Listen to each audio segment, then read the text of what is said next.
Why does only Julia have to go through this? If it was going to be like this, it would have been better if she hadn't been born at all. Next to me, standing dumbfounded, my mother cried out and collapsed to the floor. Julia, my beloved daughter. Just as my mother says, what was Julia born for? Such a short life, filled with nothing but suffering. Is there no God in this world? Or is this a trial given to me by God? I want to cry, I want to scream, but my emotions are frozen solid. Right after starting elementary school, Julia was involved in an accident that robbed her of all the joys of living. She can't laugh, talk, walk, or run anymore. She's been in a vegetative state for 7 years. Just lying in the hospital bed, her eyes and mouth vacantly open. Yet, I believed. I believed that one day, Julia would wake up and say Mommy. However, a further tragedy struck Julia at the age of 14. Incredibly, she was pregnant. Unable to move, to communicate, still just a 14-year-old child, Julia was. Who did this? Who could do such a terrible thing? Next to me, seething with rage as we listened to the doctor's explanation, my husband, shaking with anger, spoke up. We don't need a DNA test. I don't even want to know who the perpetrator is. Quietly, yet clearly, my husband declared this and stood up. Why did my husband say such a thing? Pulling my hand in shock, he led me out of the medical office, returning silently to Julia's hospital room. And there, he uttered something unbelievable. With a faint smile. I'm Tina, 38 years old. A family of 3 with my husband and daughter. I've been with Ken, a year older than me, since college, and we got married about a year after graduating. I quit my first job after just 6 months. The job was demanding, and the interpersonal relationships within the company took a toll on my mental health. My first job failure cast a long shadow over my future. I was terrified of going for another job interview. Maybe I'm just not suited for society. No way. You were able to keep up with a part-time job for 4 years, right? It's just that this company wasn't the right fit for you. Even when I became reclusive at home, Ken continued to invite me out on dates. Our dates back then involved drives and visiting places surrounded by nature, and I was happy to feel Ken's considerate feelings for me. One day, while driving to the beach. If you're so scared of getting a job, why not marry me? Walking along the shore, I looked at Ken, and the next moment, we both burst into laughter. Stop it, don't joke about that all of a sudden. My face turned bright red with embarrassment and joy, and all I could do was laugh it off. Would you be mad if I said I was serious? I've thought since college that if I were to marry, it would only be Tina. If being a shut-in is wasting your time, maybe changing the environment by getting married isn't a bad idea. Moved by Ken's kindness, I found myself tearing up. Take your time and think about it. Sooner or later, I was planning to propose to Tina anyway. Even as I began to calm down mentally, I was too scared to leave the house at that time. Despite wanting to do something about it, I hated how I couldn't move. It felt like Ken showed me a ray of light. Soon after, we got married and started living together. Ken found a room for us near my parents' house. I will protect Tina for the rest of my life. My parents were a bit conflicted about our decision to marry, but in the end, they accepted and supported us. I think Ken's seriousness and sincerity reached them too. We faced no opposition to our marriage from Ken's parents. My in-laws live in the countryside, a 3-hour drive away, and it seems Ken has no intention of moving back there. Don't worry about us, just come and visit once in a while. My sister-in-law had married a few years earlier, and now it's just the 2 of them enjoying their life together. For me, carrying anxiety in my heart, this sense of distance from my in-laws was truly a blessing. Married life changed my surroundings drastically, just as Ken had said. Becoming a stay-at-home mom and taking on all the household chores, Ken thanked me every day. Thanks so much.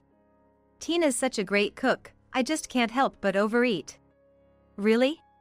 There's more, so eat up. Being married to Tina, I really am the luckiest guy. I'm actually useful to my husband. These small, real moments gradually helped me regain my confidence. Then, something I hadn't anticipated happened. About 6 months into our marriage, I found out I was pregnant. The pregnancy was nothing but a source of fear for me. With lingering anxiety about being able to function as an adult, could I really raise a child? I decided to share my feelings honestly with Ken. I'm really happy this child is coming to our home. Ken's words gave me an epiphany. So, this child chose me? I hadn't thought of it that way. You know, I was a child of a 39-year-old mother. I always envied kids with younger parents. Now, I'm really happy I can be that young parent. It seemed my in-laws married late, as they were both in their 60s when we went to announce our marriage. Seeing Ken happy about being a young dad made me gradually share in his joy. Yeah, you're right. This child chose me. It's something to be happy about. Filled with anxiety and focused only on myself, I suddenly felt embarrassed by my previous attitude. Ken was incredibly supportive throughout the pregnancy, and I felt truly lucky to be married to him. We had a girl. Our daughter's first cry was the sound of our angel arriving. I'll never forget the emotion of holding her for the first time. The weight of our daughter in my arms, though small, was enough to make me feel the weight of life. Thank you for being born to me. No matter what happens, I'll protect you. I found myself naturally speaking to our newborn daughter. I believe it was my declaration as a mother. Our daughter Julia grew up healthy and lively. Raising her with Ken, though challenging and filled with laughter every day, was a struggle. Going for checkups, making our park debut, taking her to visit her grandparents, raising Julia made me feel stronger. When Julia turned 3, I started working lunchtimes at a nearby cafe. 5 years since my employment setback. It was a release from a long period of suffering. The dreaded call came shortly after Julia started elementary school and a major holiday had ended. Hello, please stay calm. Your daughter has been involved in a serious accident. I don't remember how I responded, but after hanging up, I immediately contacted Ken and we rushed to the hospital where Julia was taken. The throbbing pulse in my ears only grew my anxiety. God, please save Julia. Arriving at the hospital, we found that emergency surgery was underway. Ken, who arrived later, found me sitting, head in hands, and hugged me. It's gonna be okay, Julia will definitely be okay. It sounded like he was reassuring me, but also convincing himself. After a long, long wait, we sat silently in the waiting room until Julia's surgery was finished. When the in-surgery sign turned off and the doctor came out, Julia had survived, but she was unconscious and in a critical condition. She's alive. Just knowing that, I thanked God at that moment. While supporting a sobbing me, Ken also repeated, "Thank goodness, really, thank goodness." At that time, we truly felt that way. According to the police, the accident was caused by a man in his 20s working at a restaurant, who had been drinking until early morning. His drunk driving led his car to crash at high speed into a group of elementary students walking to school. The man had taken a residential street as a shortcut, not sober yet, eager to get home, unaware it was a school route at that time. Fortunately, the other children only suffered minor injuries, but that fact weighed heavily on my heart. Why only Julia? Why this fate? Faced with this harsh reality, I couldn't help but utter those words. Days passed since the surgery, and Julia's consciousness did not return. Her vaguely open eyes stared at the ceiling today, too. Julia was in a vegetative state. Yet, we were grateful that Julia was alive. Even when I found myself crying, having Julia right in front of me was what I loved the most. Good morning, Julia. It's pretty hot outside today. Listen, Mommy messed up at work. I talked to Julia over and over again every day, believing that somehow my voice reached her. Julia, I'm home. I bought a new book thinking we could read it together. Ken always made sure to stop by the hospital after work, cherishing his time with Julia. We both felt our connection with Julia, even as she stared up at the ceiling. "Look, Julia finds this book interesting too." "Really? Then Mommy will read it to you tomorrow." When the three of us were together, it seemed like Julia's expression was the most relaxed. We truly believed it wasn't just our imagination. Months later, the perpetrator was found guilty and a significant amount of compensation was paid. The figure was unimaginable, but it wasn't equal to Julia's life. If this money could bring Julia back, we would have given it all up in an instant. A year had passed since the accident. Julia's classmates had moved on to the second grade. It was around this time that Ken's behavior started to change. "Hello, sorry, I'm gonna be late because of work today, so I won't make it to the hospital." Even though he used to visit daily, it then became every other day, then every 2 days, and gradually, Ken's visits to the hospital became less frequent. "Hey, even just 10 minutes would be good. Show Julia your face. She seems lonely in the evening since you haven't been coming." "Yeah, I get it. Work's been busy, sorry." Despite my repeated requests, now he only shows up about 3 days a month. And when he wasn't visiting the hospital, he started coming home drunk every night. I was exhausted from juggling household chores, my part-time job, and hospital visits, getting irritated with Ken for going out to drink, and my stress kept building up. One day, Ken came home drunk and accidentally broke a glass of water on the floor. The moment that sound echoed, something inside me snapped. "If this is how it's gonna be, I'd rather we just get a divorce." Ken looked startled. "I don't want to be worn down by anything other than Julia's situation. If you're not going to cooperate, then leave now." As I said it, tears streamed down my face. "I'm sorry. It's not that. Thinking about Julia just hurts too much." Ken, suddenly sober, continued earnestly. "Just the thought of this being our life forever makes me feel like my chest is gonna burst. I'm sorry. I've been numbing it with alcohol." "Why? Then how am I supposed to numb this pain? If I run away, who's gonna take care of Julia?" We were both utterly exhausted. "I'm really sorry." That night, we cried in each other's arms. The year we spent hoping and waiting for Julia to wake up carried its own weight and a sense of finality. It's those moments when the goal seems unreachable that feel unbearable. I can't even think about being away from Julia and Tina. I'm sorry.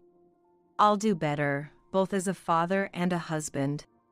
I knew Ken was struggling, but hearing him put it into words somewhat eased my anger, and I decided to trust his words one more time, unaware of the terrible betrayal that was to come from him.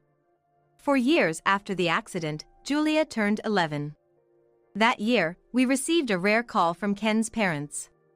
"It seems like my sister got divorced and came back home." According to Ken's mom, his sister had been caught misusing family funds and was divorced. She was being asked to pay back the misused funds and child support. "My sister's job hunting, so they asked if we could send some money for a while. Is that okay?" "If it's just until she finds a job, I guess it's unavoidable." "But why did your sister misuse the family's money?" Having lived far from Ken's sister, I had only met her a few times, and she seemed to be a quiet and unassuming person. "Apparently, she was trying to impress her friends by treating them, and it went on for years. She didn't seem the type to do that. But we're stretched thin with Julia's situation, so we can't help much." "Yeah. I'll manage within my salary, so don't worry, Tina." "Okay." In reality, apart from my part-time income, Ken managed all our finances. When we first got married, I was unstable and a stay-at-home mom, and Ken was really reliable in that area. He took care of all the hospital procedures and payments for Julia, so I felt at ease leaving it to him. However, around this time, Ken started to decrease his hospital visits again. "Julia. Daddy got promoted to section manager. I might not be able to visit as much, but I'm gonna work hard for Julia and Mommy." One day, after work, Ken came to the hospital and told Julia while stroking her head, "Wow, that's amazing. Julia, Daddy's amazing, huh?" Julia, as always, looked up, but her face seemed happy. Thanks. But I'll be coming home late and there'll be more business trips. I might make you two feel lonely, sorry. Ken explaining properly to Julia made me feel less anxious than before. We three can keep going strong. I thought so. 2 years had passed since Ken's work really picked up, and he stopped visiting the hospital. One day, a hospital clerk mentioned, "This month's hospital payment hasn't been made yet?" I thought to contact Ken, but he was on a business trip to Kentucky until the day after tomorrow. The hospital payments were cash only, so I decided to sort it out myself and check the bank accounts. I casually checked the balance in an account. I was shocked to see the compensation money had more than halved. Even though Julia's hospital fees are high, this decrease was too much. I immediately called Ken. Hey! The money for Julia has more than halved. What did you spend it on? My heart was pounding. What if this money runs out and we can't pay the hospital bills? Our salaries alone wouldn't cover it. After a while of silence, Ken finally spoke. I told you before about sending money back home, right? And since becoming a section manager, socializing costs more. It can't be helped, can it? Sending money back home? Your sister still hasn't found a job? And you promised that the remittance would come from your salary, right? So, Ken had been sending money to his family for 2 years? That money was paid for Julia. Without it, we can't make it on just our earnings. There's still plenty left. And who knows how long Julia has to live anyway. What? I was shocked by Ken's words. He had given up not just on Julia waking up, but also on her living. Realizing my silence, Ken seemed to panic. My salary going up, it'll be fine. Don't worry. Gotta go back to work, talk later. And with that, the call ended. That was the moment distrust sprouted in me. I took the bank card, paid at the hospital, and then headed to my parents' house. When Ken returned from his trip and I told him about the bank account, he became furious. He started throwing furniture in the living room and knocking things off shelves. I had never seen Ken so enraged. I need some solace too. These 7 years, thinking about Julia not recovering scared me to death. He shouted, throwing things on the floor indiscriminately. He was like a child throwing a tantrum because he didn't get his way. What's wrong with using money to distract myself? That included compensation for the family too. Is family just you? Have you ever considered my feelings? I told you before, when do I get to take a break? Stop saying things just to suit yourself. Without waiting for Ken's reply, I firmly stated. From now on, I will manage Julia's money. Okay? Ken, with clenched fists shaking, glared at me silently, then sighed heavily as if deflated. Fine then. I won't put a single dime into this house anymore. I'll use my money for my family and for going out drinking.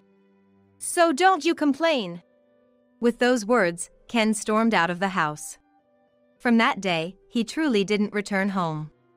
Unable to make ends meet on just my part-time salary, I consulted with my parents and decided to move back in with them. It's okay. We'll support you and Julia. You're trying too hard on your own. I never realized until now how powerful my parents' love could be for me. Are you going to sell the house? If you're thinking about divorce, I'll look for a lawyer. Thank you. But I need to think about it a bit more. I have distrust towards Ken. Still, I wanted to avoid the situation where Julia wakes up to find her familiar home gone. So, both Ken and I continued to pay the rent for the house, even though we weren't returning to it. I still believed. Believed that one day, Julia would wake up and say Mommy.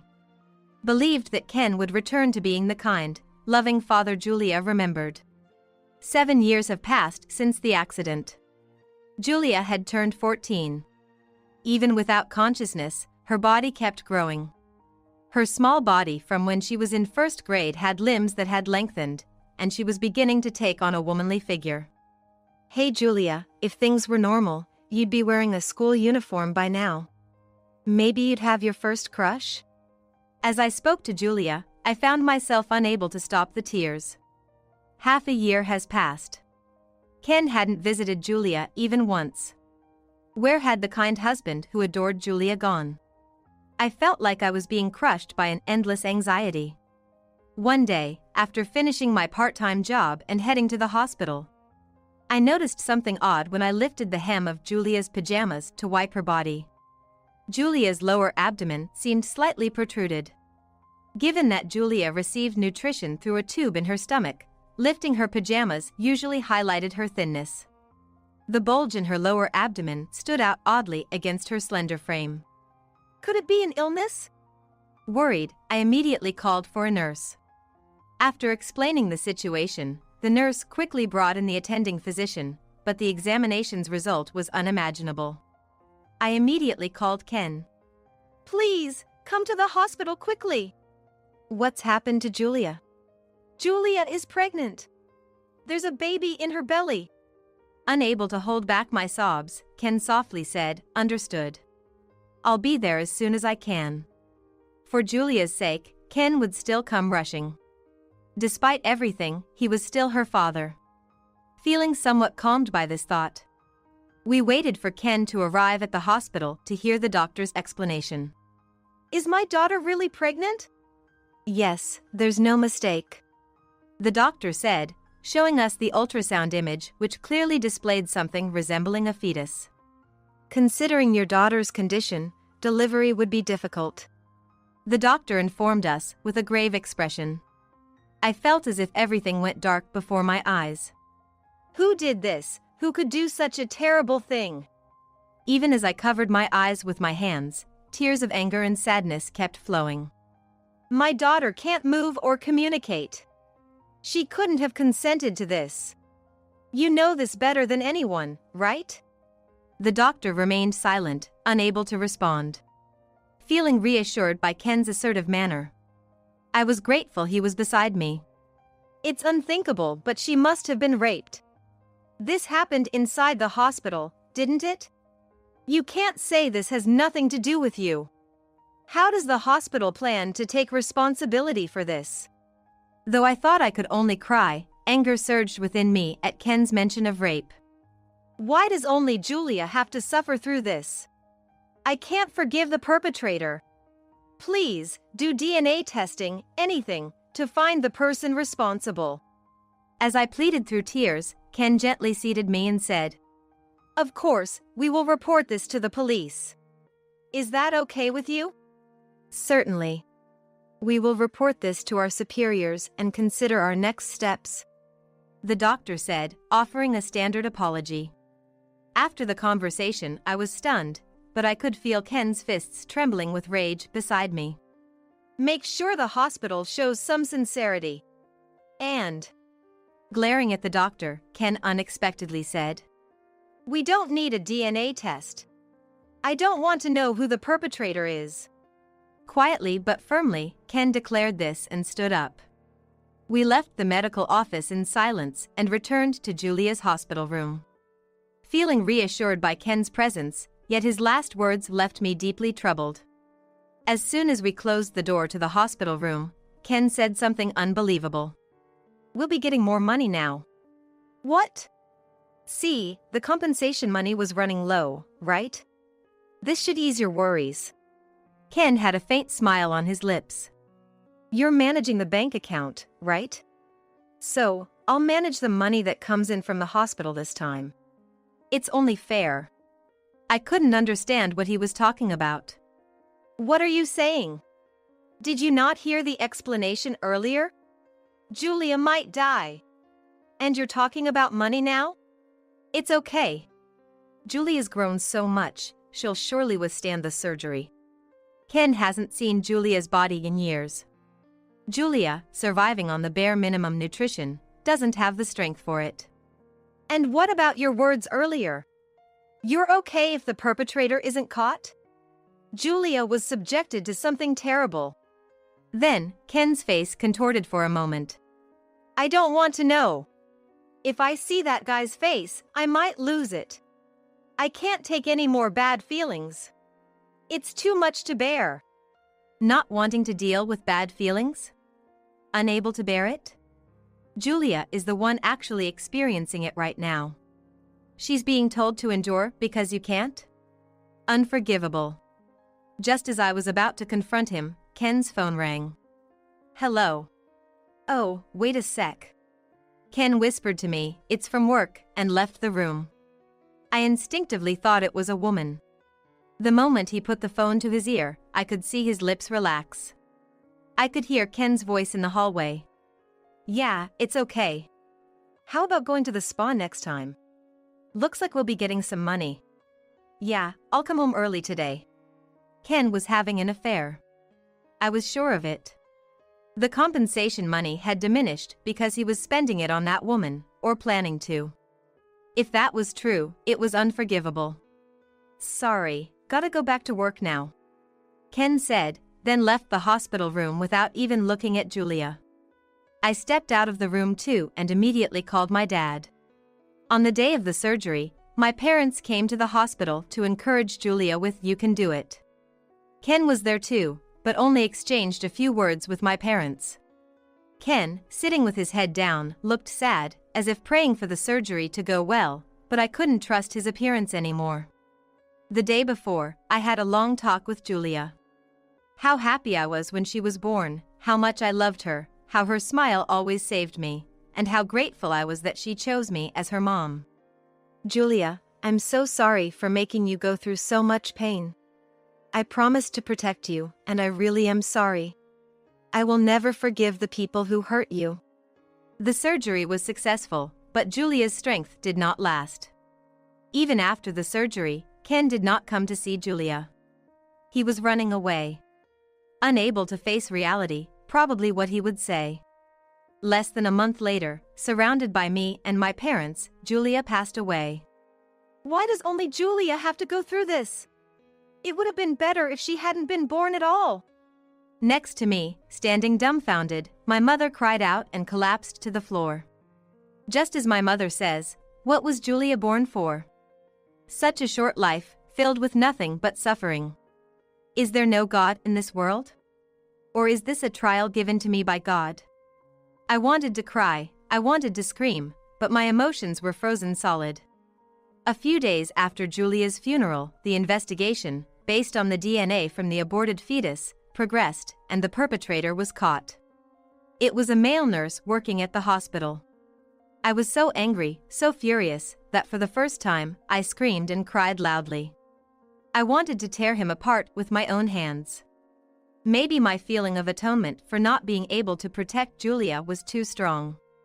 After the memorial service for Julia, when things had calmed down, I brought up divorce to Ken. We decided to have our last conversation in the house where we lived as a family of 3. I thought he would agree to the divorce smoothly, but Ken resisted. No! Why do we have to divorce? Julia is gone, and we can finally return to a normal life. I couldn't believe Ken could say such a thing so casually. Let's start over as a family from scratch. Julia left us this money thinking about our future. The compensation money is Julia's last gift to us. What? It seemed Ken had said something he shouldn't have. Any residual feelings I had for him vanished without a trace. Restart our family with money? Such words could only come from a monster. I know about your affair. You're living with her now, right? I have all the evidence. What are you going to do about her? The day Ken smirked about more money coming in, I had asked my father to hire a detective agency to investigate Ken. No, that's different. It was just for fun, like drinking. It was just to distract myself from the unbearable pain. I'm going to break it off soon. It wasn't serious. For just fun, it's been going on for 3 years. I had everything about the money investigated too. Ken had been sending $4,000 to his family until I took away the bank. Your sister is still not working, right? Ken was panicking. He probably thought the details wouldn't be discovered since he withdrew everything in bulk. I got a call before. Only $2,000 was transferred this month. They said they can't pay child support for your sister's child with that. In addition to sending money to his family, Ken was also paying the child support and the repayments his sister was charged with. I thought, since we're family, I should help out. Since Julia's money is also for the family, I figured a little bit would be okay. I sighed deeply. Ken had even rented an apartment for his mistress and was now supporting her living expenses. It can't be helped. She saved me. She supported me. She was my only escape. She was happy when I gave her money and relied on me. Because of that, I could face reality. Ken's reasoning infuriated me. What? You haven't been facing reality. You didn't visit Julia because you felt guilty, didn't you? You were scared to face her, running away from Julia, weren't you? But I truly love Julia. That's absolutely not a lie. I knew that, of course. Maybe Ken's heart had already broken over these 7 years. Maybe my heart is broken too. But I wanted him to stay as Julia's father until the end. You're weak and cowardly. When things get tough, you just run away. Return to a normal life after Julia is gone? That's impossible, coward. I will never forgive you. I was. In front of a sobbing Ken, I silently placed the divorce papers. And then I left the house we had continued to pay rent for, without either of us returning to it. Afterward, with a lawyer involved, Ken and I had another discussion and then we divorced. He agreed to deduct the money for the property division, alimony, and the money he misused personally. I thought my revenge was accomplished by finalizing our divorce. If Ken truly faced reality and started a new life with his mistress, then so be it, I was ready to forgive. But as expected, Ken avoided reality. Guilt towards me and Julia drove him to alcohol, and the woman, disgusted, left the house. Yes, I knew this would happen. With the money coming in, Ken quit his job and drowned in alcohol from morning, but such a life would quickly deplete the funds. Unable to stop drinking, he eventually couldn't pay the rent and returned to his parents' home. Now he's hospitalized for alcohol dependency treatment, with his sister working to contribute to the living expenses. My mother-in-law, begging for money, told me everything over the phone. Please, send money for his treatment. You have plenty, right? You're the only one we can rely on now. I was dumbfounded. Even after Julia's death, they were still eyeing her money. Ken and his sister, indecisive and trying to please everyone, were quite alike. It's not necessarily a bad trait, but the moment they stopped considering others, they had already lost their way. Weakness can be a strength, but also lead to evil. I don't have any money to spend on him. Everyone should pay for their own actions. Julia's money has been put to good use, and not a penny is left. I said and hung up the phone. After the divorce, I found a job and moved out of my parents' house. I subtracted the alimony from my husband and his mistress, and the remaining compensation money from Julia was all donated to a charity supporting children affected by traffic accidents. Even now, I sometimes think about what my mother said in the hospital room. Would it have been better if Julia had never been born? I can't definitively say that. It's something Julia herself should decide, and it's wrong for anyone else to label her existence as unfortunate. I am deeply grateful for having met Julia. The time spent together is irreplaceable and taught me so much. Bearing Julia's teachings in my heart, I plan to continue living my life, acknowledging my weaknesses and firmly facing reality. For a year now, I've been suddenly ignored by my husband and his stepson. One evening, as I returned from work, I overheard a conversation between Tom and Amy leaking out into the parking lot. Carrie, who we saw in town last year, was still as beautiful as ever. Dad, she had a great figure, right? Compared to someone at our house. I hate even hearing her voice. It's so annoying to have her wandering around the house. Well. Just think of her as a free housekeeper, okay? Tom laughed at Amy's words. That's right. Even if she's ugly, she still has her uses. Though I felt a surge of bitterness at their harsh words, there was no point in lingering outside forever. I tried to enter the house, but then I noticed something strange. The key wouldn't go into the lock. Perplexed, I checked the keyhole under the porch light and held my breath. The silver keyhole from this morning had been replaced with a golden one. In other words, locked out?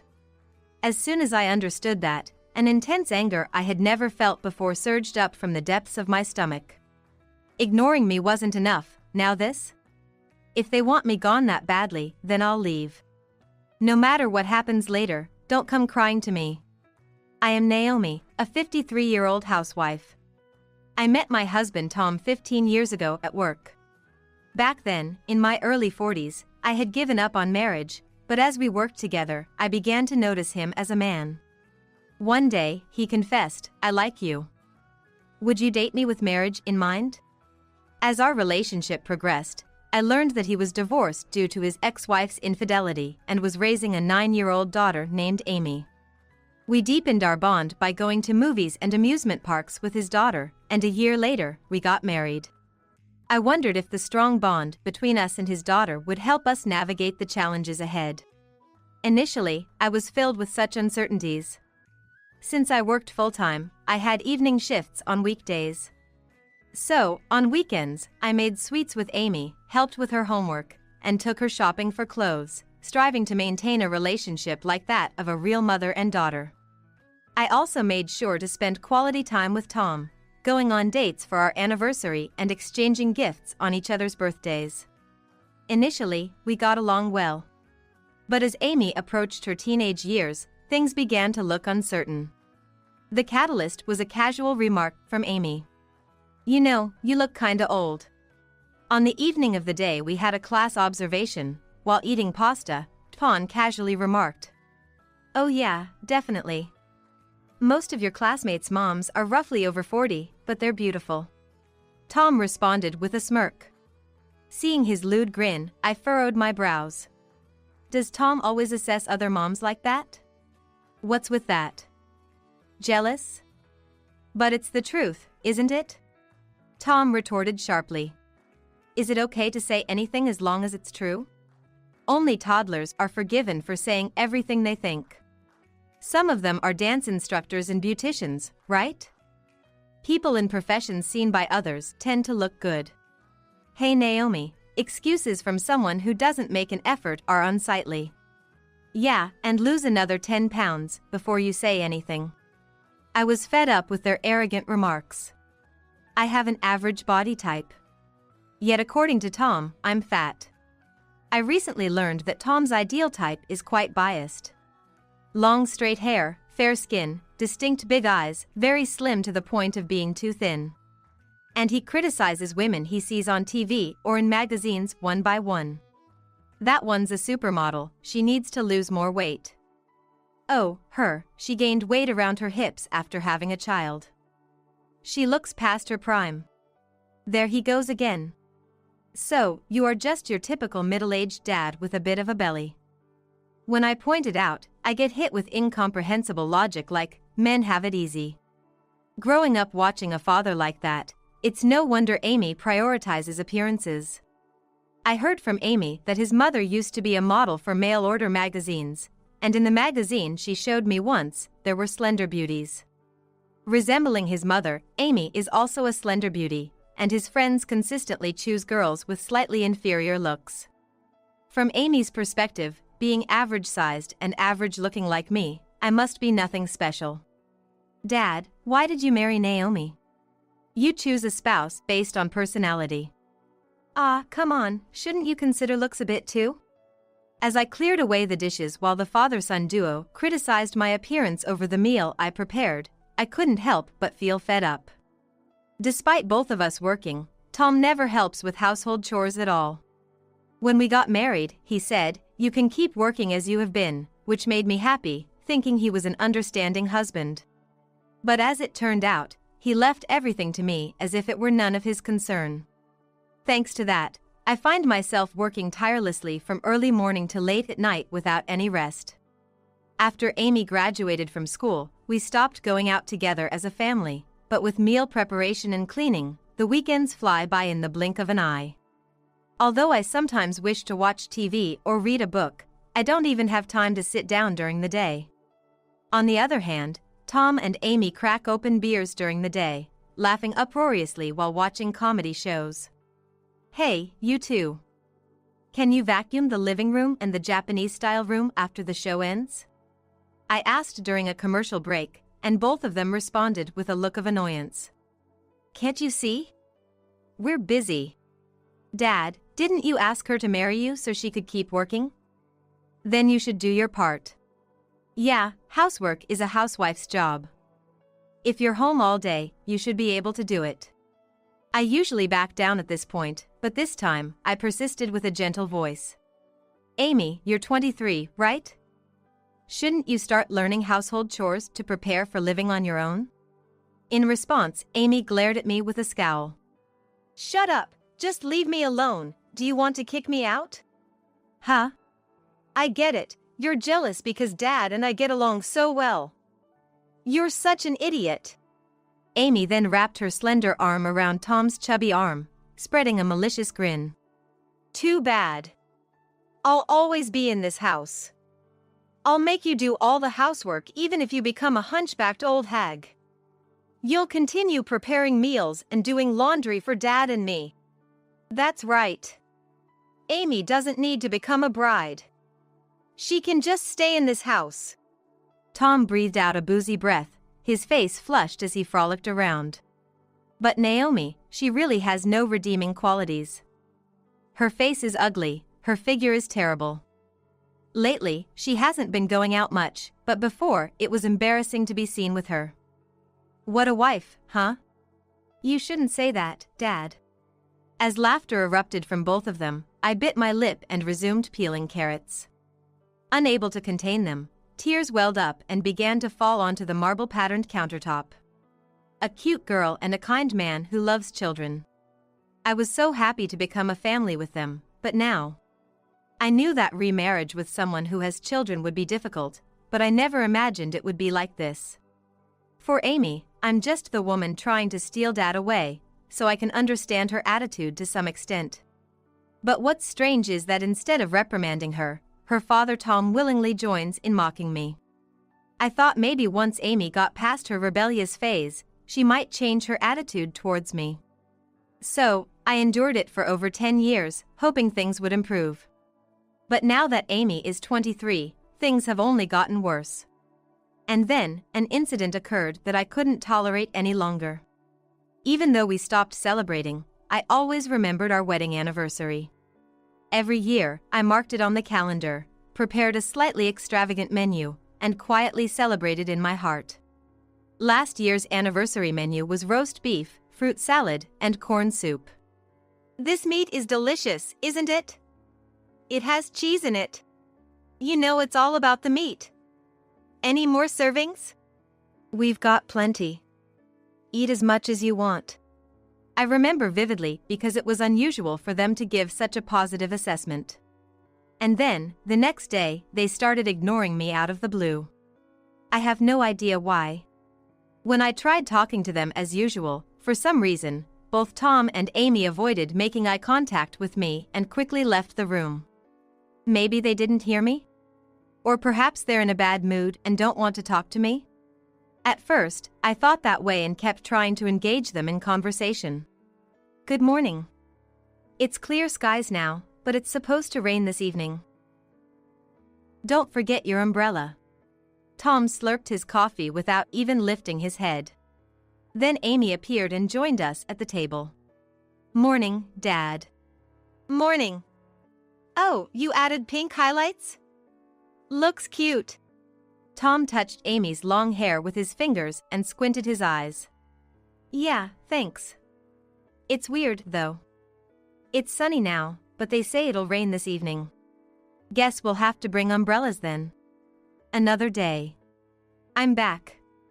Here, this is a Bonkachin souvenir from my business trip. I tried talking to Tom and Amy, who were having dinner, but they remained silent with sullen expressions. I placed the golden box on the table and emphasized. It's from a really good bakery, so I want to have some too. Please save some for me. The next evening, when I returned from work and tried to have the bomb kitchen, it was nowhere to be found. With a bad feeling, I checked the trash bin and found the golden box and plastic bag thrown away. On the sink were plates and forks with food scraps from 2 people. Since that incident a year ago, I have still been ignored. I thought I might get used to it after a while, but it was quite the opposite. The longer it went on, the harder it became. Tom and Amy chat happily as if I'm invisible, never looking my way. Even if I shout, "Hey," loudly, they both remain unresponsive. I'd almost prefer being yelled at or insulted with "shut up," rather than being completely ignored. Yet, they throw remarks like "is dinner ready?" or "prepare the bath" as they pass by me, as if speaking to themselves. At such times, instead of being irritated by their selfishness, I feel miserable and pathetic for feeling excited that they talk to me, even in frustration. Does my presence in this house even matter? Should I just start living alone? But after finally becoming a family, going back to being alone would be lonely. One day, while I was brooding over these thoughts, I unusually came home on time. As I got out of the car and walked across the parking lot, I overheard a conversation between Tom and Amy from beneath the bay window. Because it was covered with a screen, their voices carried clearly. I wonder if she's finally thinking of leaving? Who knows? She better leave on her own 2 feet. If people hear that we teamed up to kick her out, it would look bad. I was dumbfounded to hear that they were concerned about appearances. Speaking of which, Carrie we saw in town last year was still as beautiful as ever. Tom spoke dreamily, and Amy echoed in agreement. Dad, she had a great figure, huh? Compared to someone in our house. Ever since then, I've hated even talking to Naomi. It's seriously annoying to have her wandering around the house. Well, you could think of her as a free maid, right? Even if she's ugly, she's somewhat useful. I was shocked by Tom and Amy's laughter. In essence, is it that he saw his ex-wife last year and was disillusioned by her beauty, so he started ignoring me? I shook my head inside. Maybe I can't go on with these people anymore. For now, I entered the house, had dinner, and then thought about what to do next. As I tried to open the door, I thought, the key wouldn't fit in the lock. Perplexed, I checked the keyhole under the outdoor light and swallowed hard. The lock, which was silver this morning, had been replaced with a golden one. So, does that mean I've been locked out? The moment I understood that, a rage I had never felt before surged from the depths of my stomach. Ignoring me wasn't enough for them. This is how they treat me?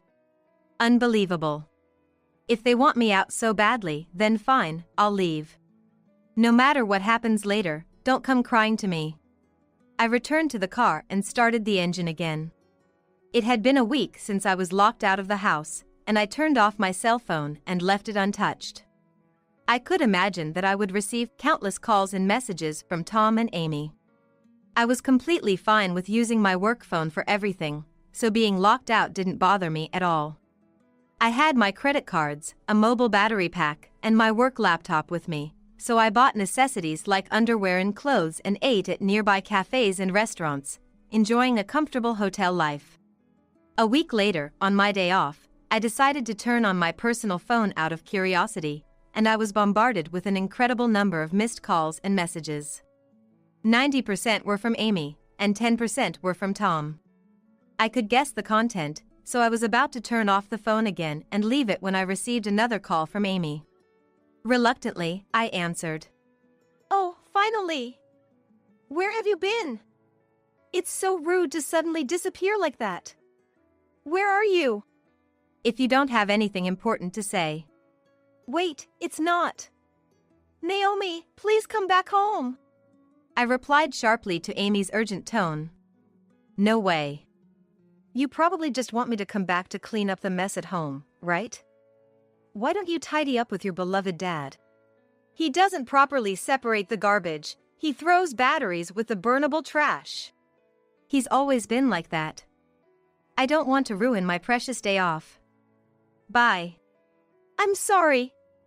I apologize for everything that happened. Please come back home once." Her voice sounded like she was about to cry, and I couldn't help but sigh. I knew it would come to this, but why did they lock me out in the first place? I'll come back once because I need to pack my things. Leave the door unlocked. Yes. Thank you. I couldn't help feeling happy that they finally spoke to me after so long, which made me feel ridiculous. When I returned home, I saw Tom with a frustrated expression and Amy looking relieved at the dining table. The overflowing trash can in the kitchen emitted a foul odor. Beer and soda cans that Tom must have drunk were scattered on the living room table, along with empty bags of snacks and dried fish lying around on the floor. Tom's discarded shirt and socks were strewn across the living room floor, and the sink was piled high with dirty dishes and cups. It was a worse mess than I had imagined. I'm glad Naomi is back. Dad doesn't even know how to cook rice or use the washing machine properly, let alone how to separate garbage. He even finds it troublesome to press the button on the dishwasher. Amy lamented, and I retorted sharply. Of course he doesn't. He treated me like a maid and dumped everything on me. At least Amy seems to know that. I've helped out a few times when staying at my friend's house. Tom pouted in dissatisfaction. Housework is women's work, right? If Naomi isn't here, Amy can do it, Tom retorted with arrogance. Amy promptly countered. Listen, Dad, I have a part-time job too. I want to take care of myself. At the very least, you could do things like putting your dirty clothes in the laundry basket or rinsing out empty cans and throwing them in the trash. Huh? Isn't it natural for a daughter to take care of her father? Amy's eyes widened in response to her father's arrogant attitude. I didn't move in with you just to take care of you. If you have complaints, you can leave too. If I leave, this house will turn into a trash heap. Is that okay with you? It seemed that Amy had just realized Tom's traditional gender views. As I watched the two of them start a heated argument out of curiosity, Amy suddenly lashed out at me. Naomi, stop daydreaming and help with the cleaning. I didn't come here to clean up. I just came to get my things.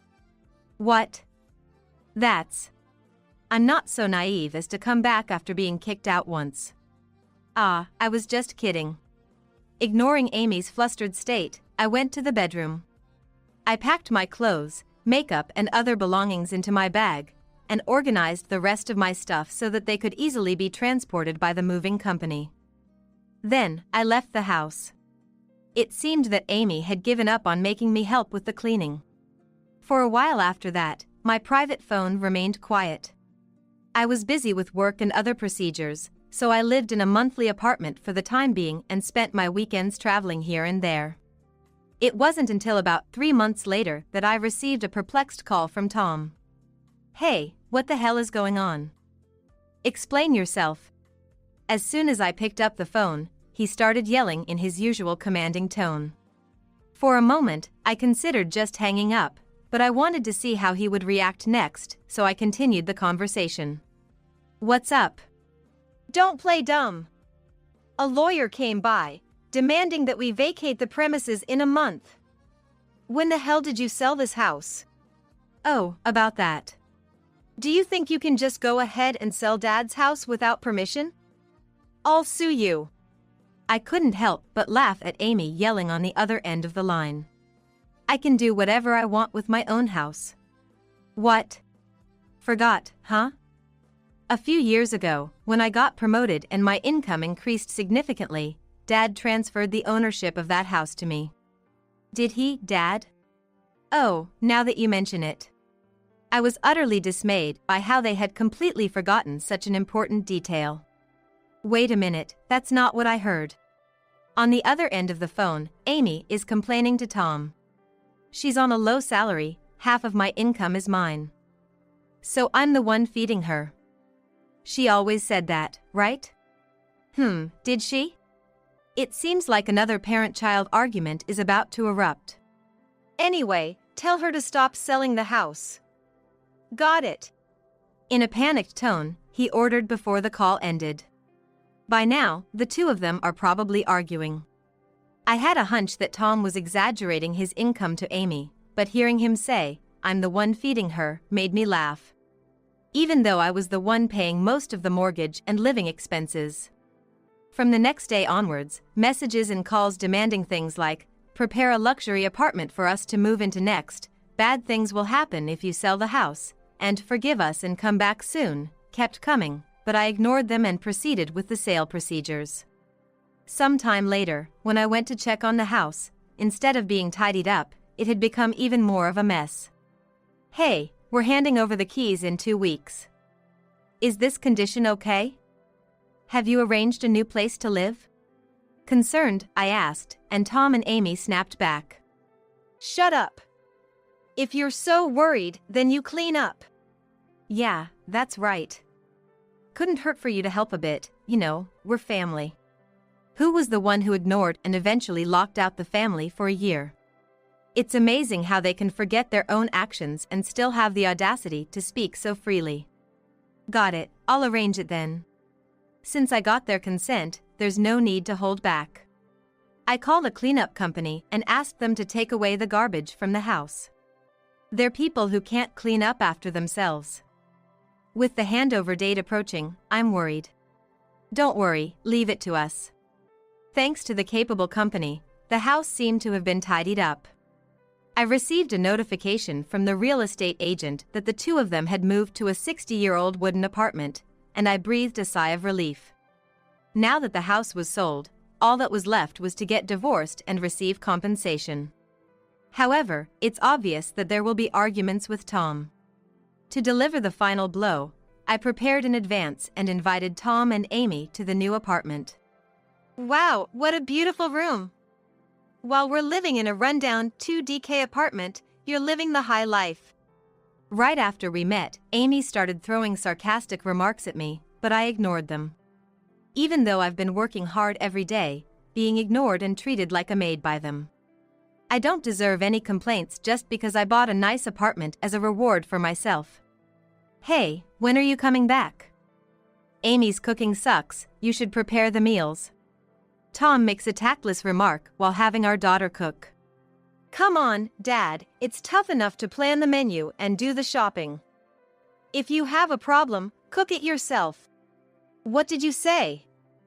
"For a daughter, you're pretty cheeky." In front of the two of them immediately starting a fight, I filed for divorce. "Come on, let's get divorced. We'll have to discuss property division and compensation for your verbal abuse through a lawyer." Tom's eyes widened. "What? You must be joking." "Unfortunately, I'm dead serious." I smiled and informed him. "I'm fed up with being pushed around by you too. Let's break up.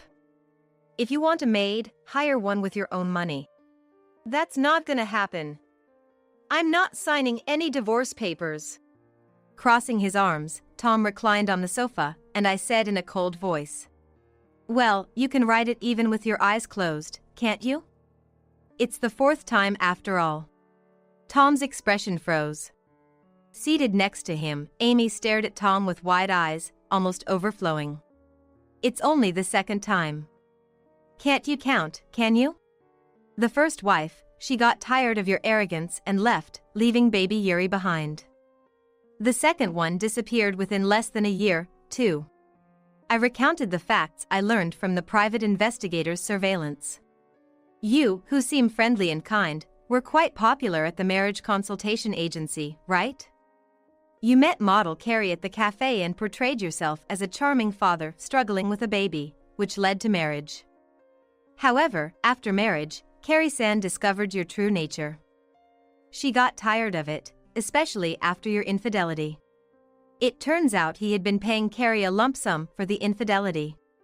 When he lamented about not having savings at the time of marriage, it was actually offset by the compensation." Upon hearing this, Amy stood up and almost lunged at Tom with a questioning tone. "Wait a minute, I never heard about 3 moms. And didn't you divorce because of mom's infidelity?" "I didn't cheat." A firm voice echoed in the room.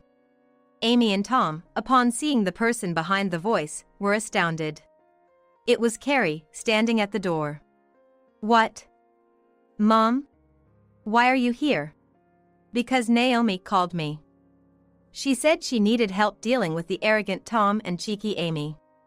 With a shrug that seemed to say, "Oh well," Carrie approached our table, casting a sympathetic glance at Amy. Tom's habit of lying hasn't been cured yet. Being raised by such a father would definitely warp your personality, Amy. Poor thing. I explained to the stunned Tom and Amy. When I revealed my identity and commented on the magazine website where Carrie-san was featured, I received a reply. That's how I consulted her about the current situation and received advice. Since Amy might still be skeptical of Tom's lies, I thought it best for the real person to appear. So Mom, is everything Dad said a lie? Nodding, Carrie replied gently to the shaken Amy. Naomi's story is true. I'm sorry I kept silent until now. But your biological mother isn't me. Oh no. Amy's shoulders slumped, and Carrie tenderly embraced her, gently patting her back. Even I, who had endured mistreatment, couldn't help but feel sorry for Amy. If it were me, I might have developed a deep distrust of people. The main culprit, who sat sullenly in front of us, was Tom. Despite the situation, he seemed unwilling to apologize, not even to our daughter. I regained my composure and pointed to the divorce papers with my finger. You'll hear from the lawyer tomorrow. You can sign and seal them once everything is settled. It'll cost us more if we drag this into court. Yeah. After much reluctance, Tom stood up with the divorce papers in hand. Amy, with a pale face, also rose and staggered towards the entrance. After they left, I thanked Carrie and saw her off outside the apartment. Tom received half the value of the house they had lived in until recently as part of the property settlement. However, it seems he's distressed because the compensation he has to pay me is much higher. There was even a big fight when he pleaded with Amy to pay half of the compensation. Despite managing to pay me the compensation in one lump sum, Amy moved out of the apartment and started living alone. Recently, she's been putting more effort into her part-time job and aiming to become a full-time employee to increase her salary. However, she used to leave all the household chores to me. Starting to live alone turned out to be more difficult than imagined, with balancing household chores and work being challenging, and managing finances proving difficult as well. Sometimes, when Carrie visits, it seems the apartment is in a state of disarray. Amy's recent catchphrase is, "Cut ties with Dad," and "I don't want to become like that adult." Despite the close relationship they once had, it's amazing how quickly things can fall apart. Tom's second divorce became known at his workplace, and the reasons spread, making it uncomfortable for him to stay. He ended up quitting his job and now lives a life of working multiple part-time jobs. Abandoned by his wives, daughter, and even his company, Tom seems to be living a lonely life in a rundown apartment. Meanwhile, I lead busy days with work. However, unlike before, coming home is no longer a burden. There's no longer any worry about being nagged or ignored. I feel incredibly happy living a carefree life, whether it's cooking pre-prepared meat at home or occasionally dining out at a nice restaurant. I wish I had divorced sooner without any hesitation. On weekends, I meet with Carrie to catch up and inquire about the current situation of Amy and Tom. It's partly my responsibility that she's so stubborn. I'll have to re-educate her from now on. Well, she's 25 now, so it might be difficult. With enough love, it'll be fine. Seeing me with a wry smile holding a cup of tea, Carrie clenches her fist. It seems she's found a new purpose in life. Now that I've finally gained my freedom, I plan to live my life as I please, without being tied down by anyone. You dare defy me, a worthless wife who's out of her league. John yelled, and then he threw me into the shed. I hit my hip on something that was lying around and groaned. Meanwhile, John had closed the door. The inside of the shed was enveloped in darkness in an instant. I rushed to the door. I banged on the door over and over. But the door did not open. John must have done something from the outside. The door was heavy, and I felt overwhelmed by despair. Is this my fault? No, I had been aware of John's flashy affairs since we were dating. But I turned a blind eye. Because I loved John. But there's a limit. And today was it. When I confronted John about the affairs, he flew into a rage, and here I am. I won't forgive him. No matter what, I'm going to get out of here and show John a thing or two. But I can't think of a solid plan. As I was overwhelmed with burning emotions, I heard the door open. I'm Susan Parker, a 44-year-old housewife. I live with my husband, John, who is 5 years younger than me. We don't have children. John didn't want them. I had dreamed of becoming a mother, but by the time we got married, I was already 35 and it was harder to get pregnant. But now I think, maybe it's better that we didn't have kids. John is just too problematic as a father, and I shudder at the thought of interacting with our child in my current mental state. I met John 12 years ago. I was 32, and John was still a young 27. He was a colleague at work, always admiring me. I was immediately attracted to John. He was handsome, bright, and sociable. But I could hardly call myself beautiful, and considering the age difference, I thought there was no hope. Then, out of the blue, John confessed his feelings for me. I couldn't believe it, but I was so happy that I immediately said yes. Our relationship started off well at first. John could tell I felt inferior about my age and looks, and he told me not to worry about such things. I was happy. It was a mystery why John chose me as his girlfriend, but as long as I thought he loved me, it felt like all my problems were solved. But that was naive. As our first anniversary approached, John's true nature began to reveal itself. John always used the same excuse that he forgot his wallet, making me pay for all our date expenses.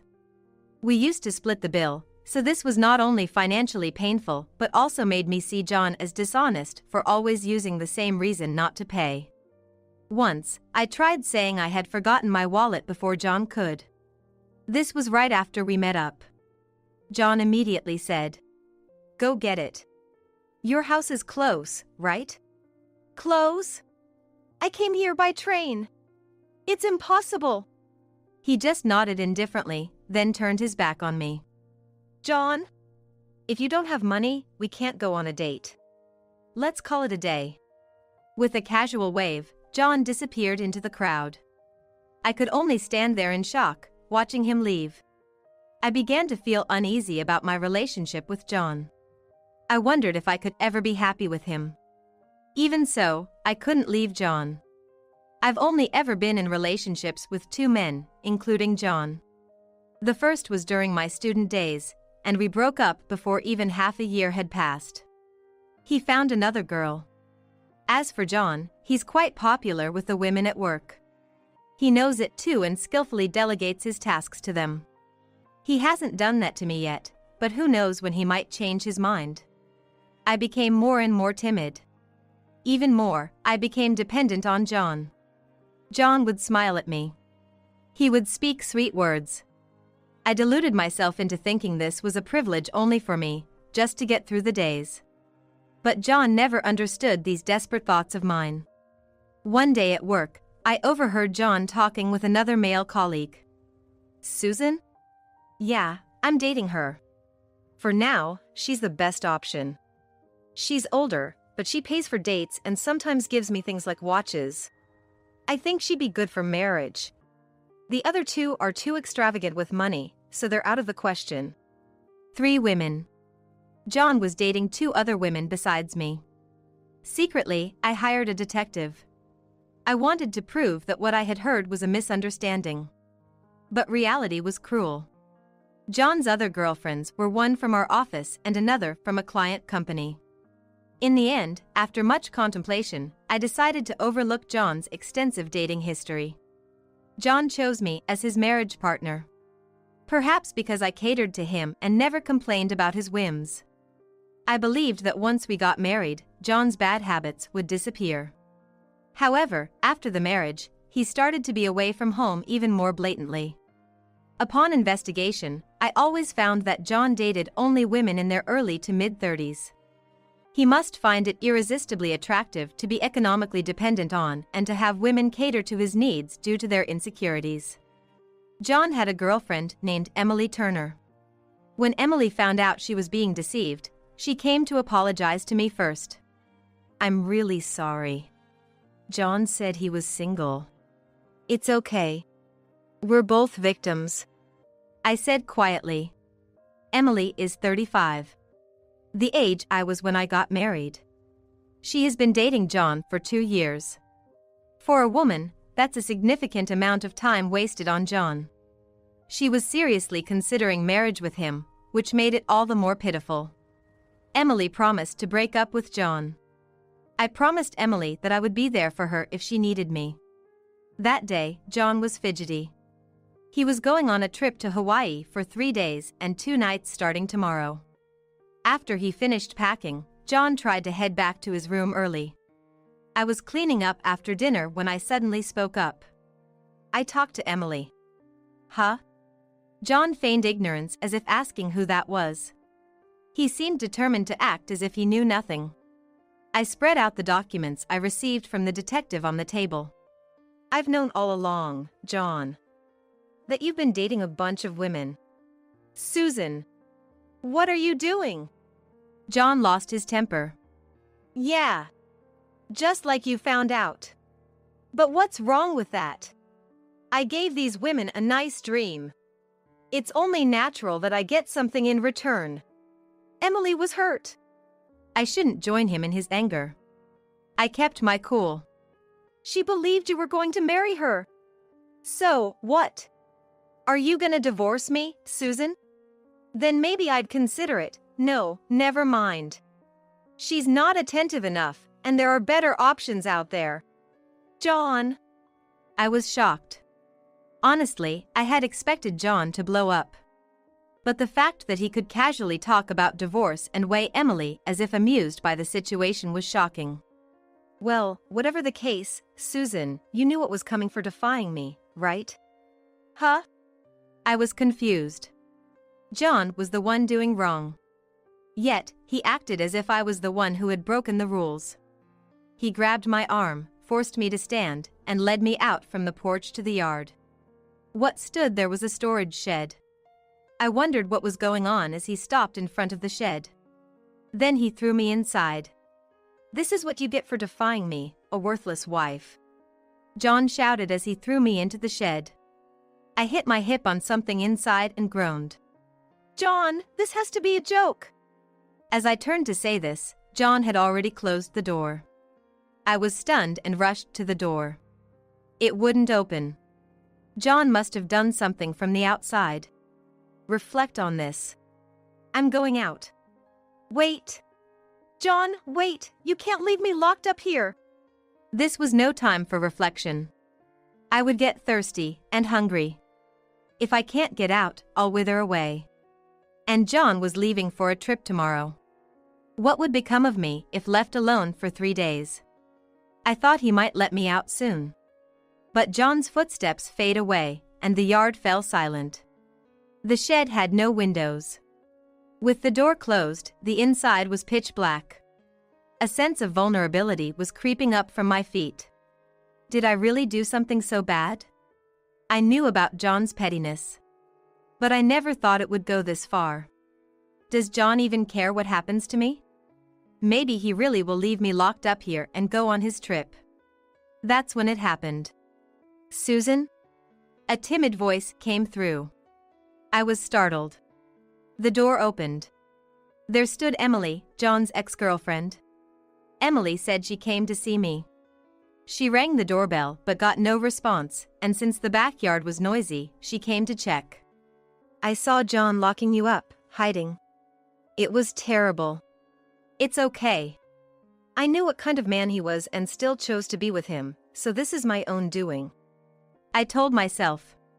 "I'm glad you were here." "But I was dating John. I underestimated you." "That's not true." I slowly shook my head. "You didn't know anything. You just loved John, that's all. Just like me." "Susan." Emily looked like she was about to cry and hastily wiped her tears with the back of her hand. To her, I said, "Emily, I need your help. Will you stand up to John with me?" "What?" Emily looked at me in surprise.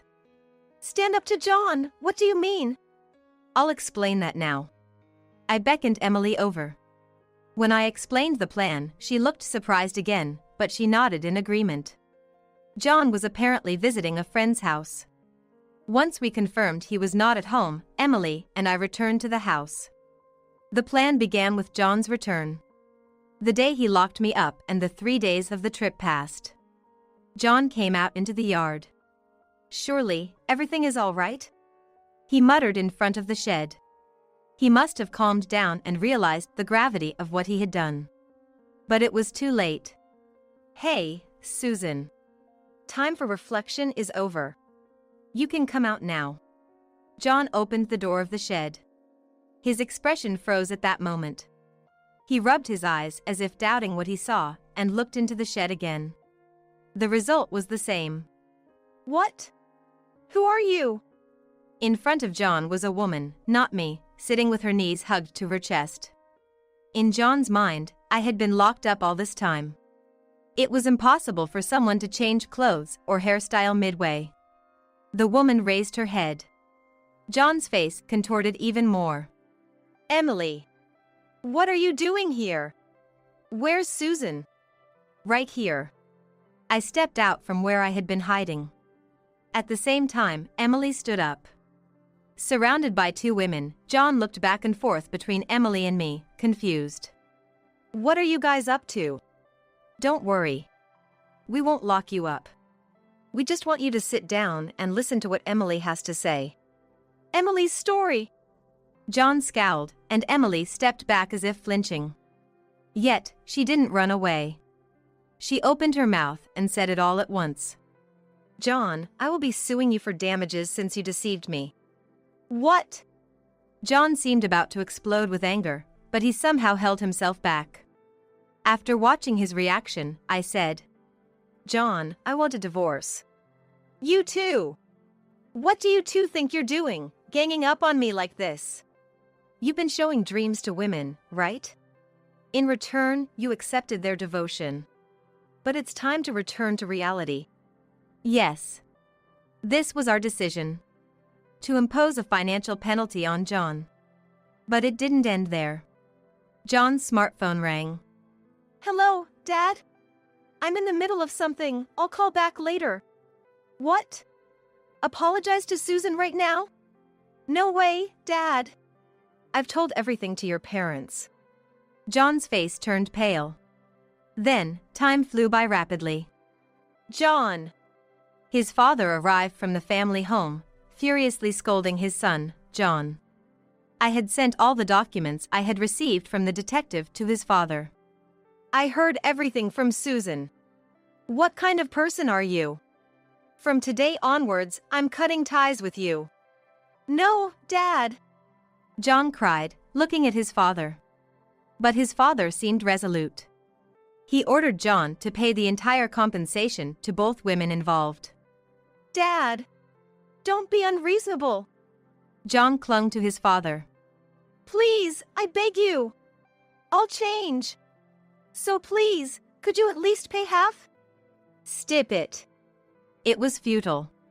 "Susan, I'm so sorry. My son is a fool, but I never imagined he would go this far. He won't bother you anymore, I assure you. Please, don't worry about it." He left the next day. John was faced with a hefty alimony demand from the lawyer Emily and I hired, forcing him to pay a significant amount. John's bad reputation quickly spread among both our families. They whispered disownment, and it eventually reached his workplace. "I've been fired." "All right." I remained indifferent. John hung his head, repeating in a trembling voice, "I can't pay." "How am I supposed to pay without a job? Cut off by relatives, I'm cornered." "That's how it is, John. That's the feeling I had when you locked me up.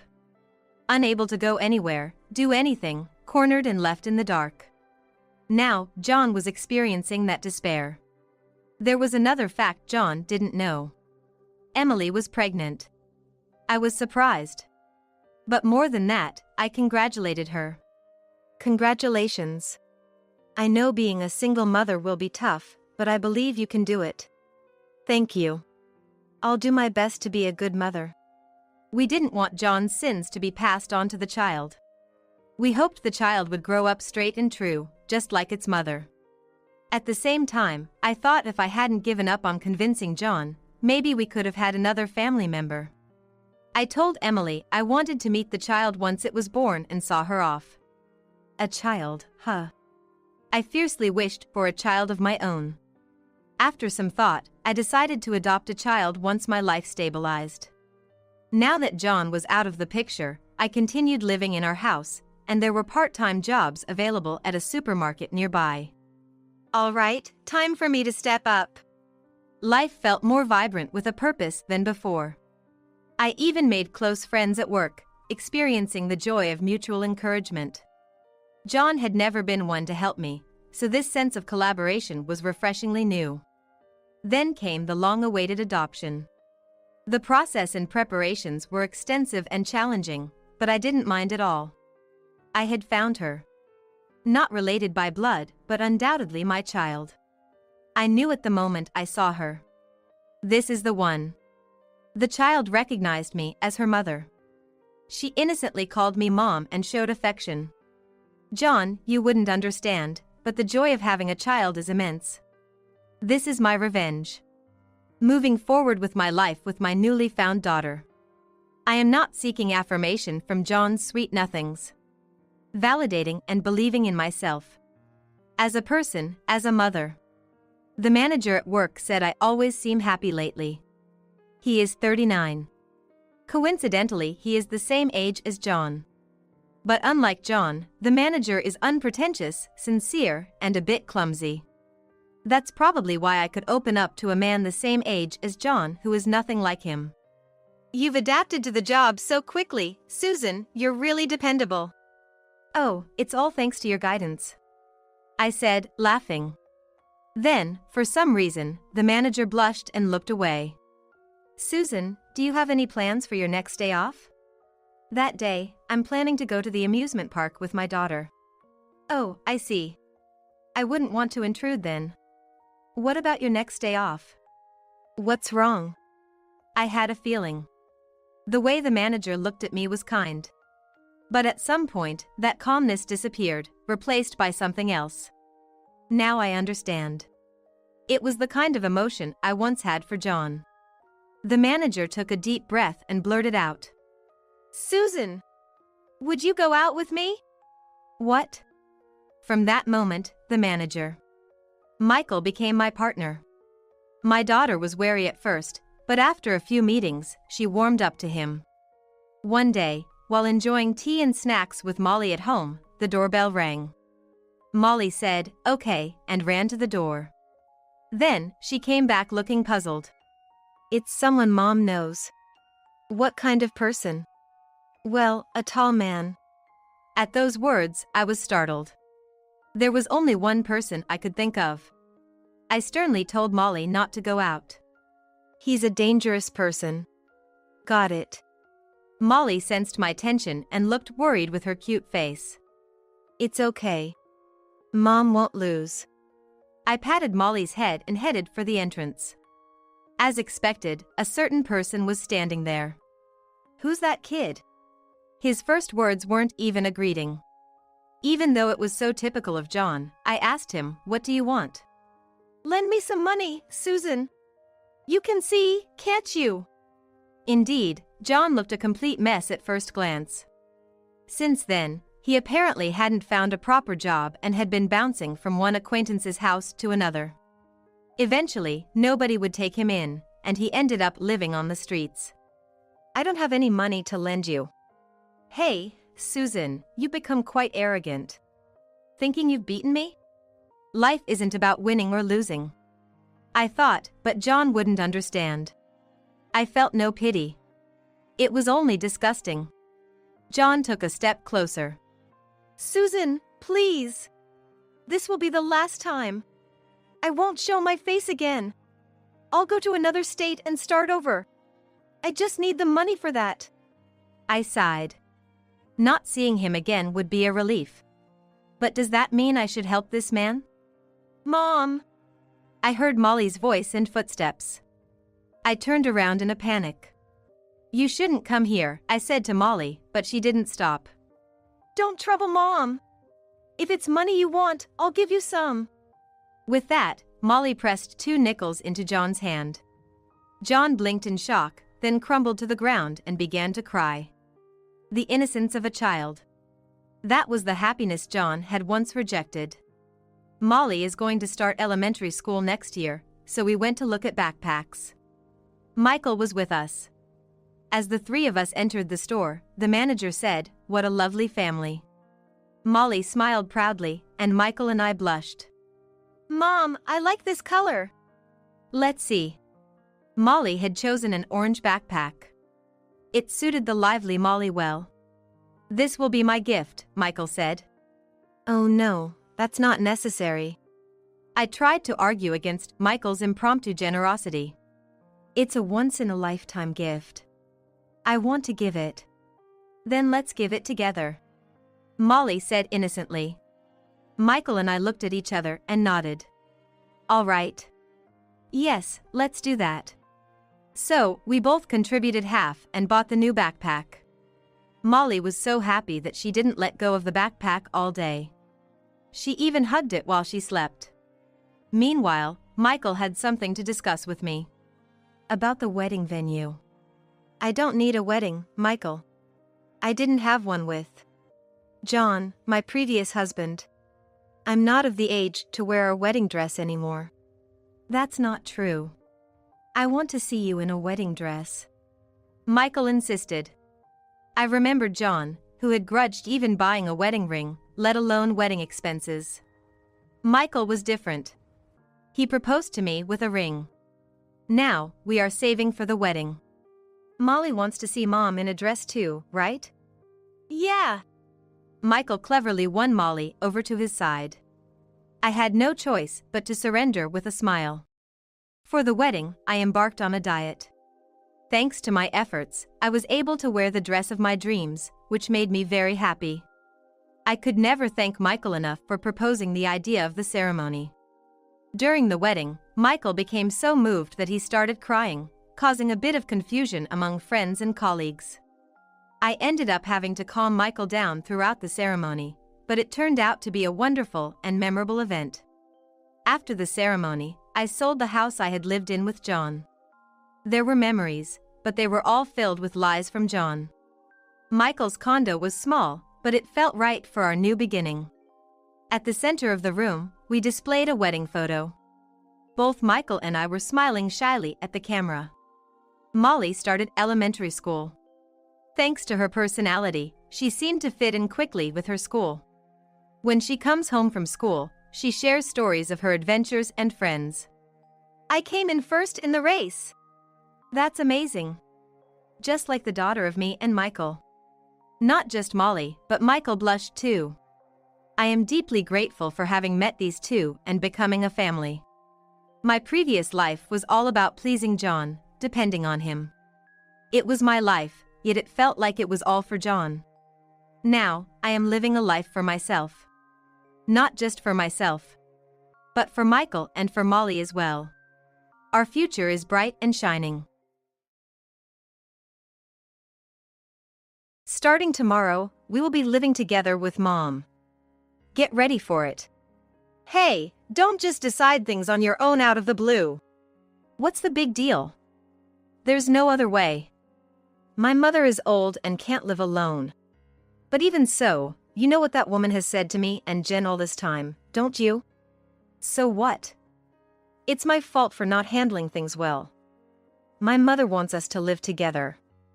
As her son, I have to fulfill her wish. And so, the forceful cohabitation with my mother-in-law began. My name is Millie Taylor.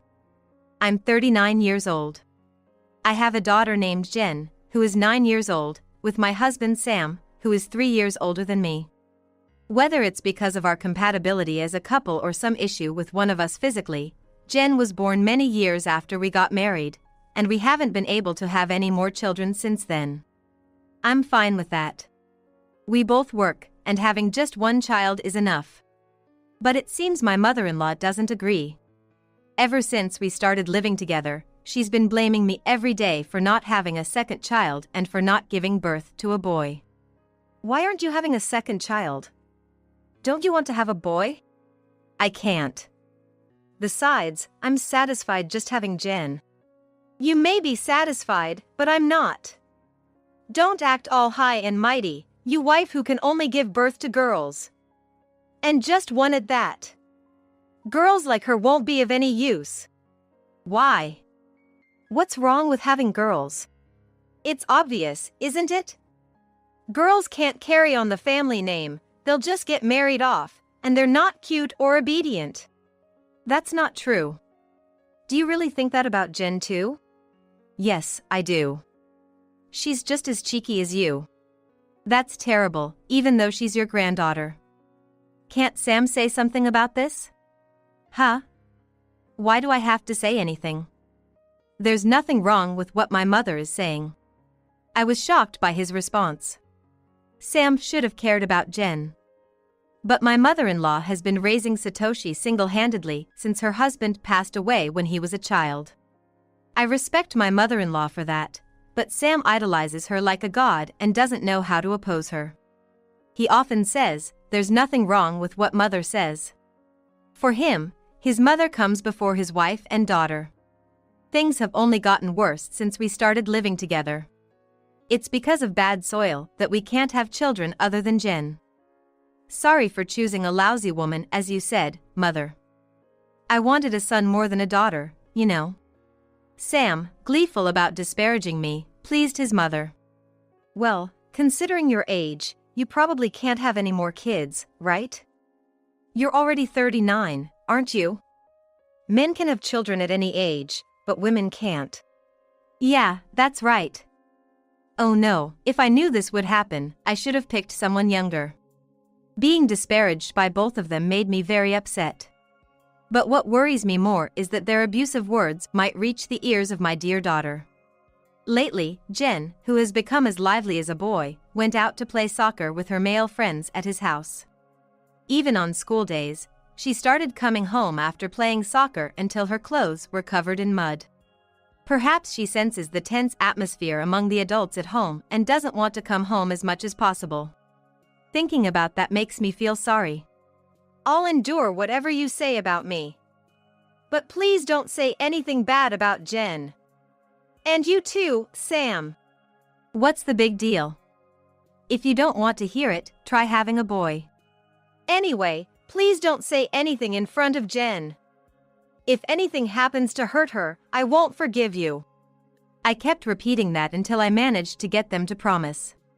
And so, nearly a year has passed since we started living together. Even with incompatible relationships between daughter-in-law and mother-in-law, roles have been established as we live together, and gradually things are starting to run smoothly in the house. My mother-in-law's snide remarks have decreased lately. But recently, Sam's behavior has been clearly strange. He's been away from home much more often, and he never leaves his smartphone behind. Then one day, there was an unusual call on the smartphone, left carelessly unlocked, from a woman's name and an unfamiliar icon. When will you finally leave your wife? I became convinced. There's no doubt Sam is having an affair. I used my savings to hire a private investigator to look into it. The results were damning. Sam had been having an affair with a woman in her early 20s for months. What's more shocking is that the woman seems to be pregnant with Sam's child. What is he doing while having me and our daughter? But I had various anxieties about getting a divorce. My biggest concern was Jen. Despite being such a husband, Sam is the only father figure Jen has. He has also taken care of Jen, and they have fond memories together. Should I endure this to avoid depriving Jen of her father? But if things continue like this, Sam might choose the pregnant mistress over us. I was pondering this dilemma one day. When my mother-in-law and I were alone at home, she muttered disdainfully while watching a TV talk show. Having an affair while married is despicable. It's unforgivable. On TV, there was a feature on a scandal involving a married female celebrity having an affair. Hearing that, I thought to myself, maybe my mother-in-law would scold a husband who had an affair. If my husband, who believes mother's words are absolute, were scolded by my mother-in-law, he probably wouldn't have an affair again. I made up my mind and told my mother-in-law. Mother-in-law, it seems like Sam is having an affair. What did you say? I have evidence because I used a private investigator. And it seems like the other woman is pregnant. Then, my mother-in-law's face lit up with a joyful smile. That's wonderful. Huh? Why are you surprised? Finally, my son's child is going to be born. It's wonderful, isn't it? What are you talking about? It's the child of his affair partner. It's not my child, his wife's child. So what? Either way, it's my son's child, and to me, it's a grandchild. Surely, this time it'll be a boy. But you just said having an affair is despicable and unforgivable. You're silly. A man's affair and a woman's affair are different. In this case, it's your fault for being unable to satisfy your husband. But still, it's just as I said, isn't it? He goes and makes a child somewhere else. Wait a minute. What do you mean? Are you saying that Sam's affair was encouraged by you? Exactly. It's such a waste, you see. Because of you, Sam could only have one girl as his child. So I told him, why not just make a child somewhere else? You can't be satisfied with such a useless woman, can you? Seeking comfort elsewhere won't bring any consequences. A mother encouraging her son to have an affair. But anyway, now that a child is on the way, you need to get divorced quickly and have him remarried over there. I'm looking forward to having a new wife and grandchild. We'll discuss that when Sam gets back. I said that, but I had already prepared myself for divorce. After Sam and Jen returned home, I let Jen play games in another room and decided to talk with the adults. Despite his affair being exposed, Sam remained unfazed and even seemed defiant. So you figured it out, huh? I was planning to surprise Mother with the news. Are you admitting it? Do you realize what you've done? What's wrong with it? It's your fault for not being able to satisfy me as a husband. Are you seriously saying that? That you're not at fault for having an affair while having a child? Of course I'm serious. Above all, Mother said so. You're like a robot controlled by your mother. My words enraged my mother-in-law, and she slammed her fist on the table. Shut up. Who are you to talk, you woman who's about to be thrown away? There are plenty of women like you. Get divorced right away, divorce. After all, the woman he's having an affair with is Angie, my friend's niece.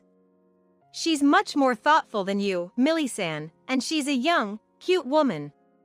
It's like a dream that she's willing to become my daughter-in-law. Right. That's also why my mother-in-law is so delighted. Sam, think again. You cared for Jen, didn't you? Are you really going to abandon me and that girl? With all my hopes riding on it, I pleaded with Sam, looking into his eyes. Sam answered without hesitation. Yeah, I'm abandoning you. She's pregnant. I can't shirk my responsibility. Besides, she's having a boy. I found out today. For me and Mom, that's more important. Upon hearing that, my mother-in-law went into a frenzy. Well, it's a boy after all. Making a boy with Angie, that's a real accomplishment. As the two of them rejoiced, I fell apart. Was the time Sam spent with me and Jen really so worthless to him? Seeing that, my mother-in-law and husband laugh. Did you really think you'd be chosen? How presumptuous. Millie, you're such a fool. Did you really think Mom would scold me? There's no way Mom wouldn't take my side. Now, if you understand, write up the divorce papers. I've prepared for this moment. As expected, Mom, you're always prepared. I'll write it up first. Sam confidently fills out the divorce papers with messy handwriting. Next, it's my turn. The pen feels as heavy as lead. Now, the wife who's been abandoned by her husband shouldn't brazenly stay in the house. Hurry up and leave, and take your daughter with you. When I turn around, Jen is standing anxiously at the entrance to the room, looking at us. I feel a chill run down my spine. When did she start listening to our conversation? Please stop. Don't let Jen hear this kind of talk. It's fine. She's going to find out soon enough that we're getting divorced. Jen, Daddy got another lady pregnant. Daddy and I chose that child and that woman, not you and Mom. Please stop. You promised not to say mean things to Jen. I don't care about that. Sometimes you just have to be clear about these things. Now, instead of that, hurry up and pack your things and leave. Move out right away. A capable new wife and a cute grandchild are coming. The cute grandchild. Those words indicated that to my mother-in-law, Jen wasn't the cute grandchild. A chill ran through me. I understand. I've already packed up and called the moving company, knowing this would happen. Oh, that's fast, isn't it? You're usually so slow, but you're quick when it counts. Well then, farewell, Millie, Jen. We've had some decent times until now. But I'm going to have even more fun from now on. I'm looking forward to it. Living together with Angie from now on. Soon, the moving truck arrived. The movers carried out my packed belongings one by one, and seeing this, the two of them revealed their joy. Sam, mother-in-law, could you come to the truck for a moment? Huh? Why do we have to do that? I'm fine. After all, I'm technically Jen's father. I'll see them off at least. Yes, then I'll see them off too, at least for the last time. The four of us stood by the truck. As Jen looked up at us anxiously, holding my hand, I stroked her head reassuringly. Now, hurry up and get on board. What are you doing? Are you so reluctant to part ways? But too bad. This house belongs to the new wife and grandchild now.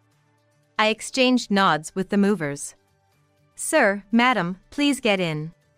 The mover's voice was firm, tinged with suppressed anger. Huh? Why should we get in? Yeah. You've got the wrong people. No, I haven't made a mistake. Please get in. The mover attempted to push the two onto the truck. Hey, what are you doing? Those two are supposed to get on the truck. Them. That's right. Are you even listening to us? The two struggled and resisted. Unable to reach an agreement, I shoved them into the bed of the truck. I tossed their wallets and phones onto the bed afterwards. Why? What are you doing? Hey, let us out of here. The mover chuckled at the scene and immediately drove off.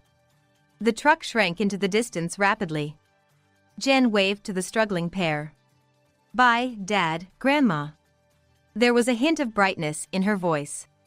I stroked Jen's head once more and held her hand as we entered the house.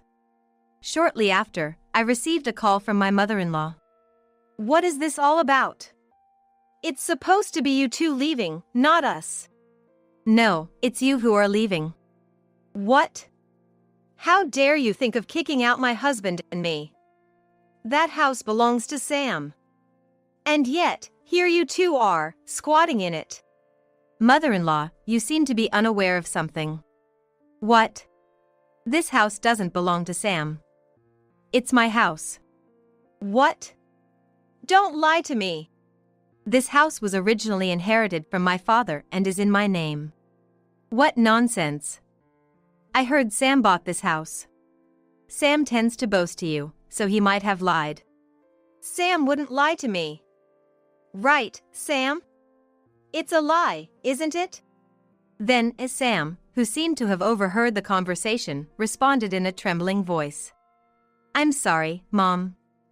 What Millie said is true. That house is in Millie's name. Why? Why would you lie? I just wanted to show off.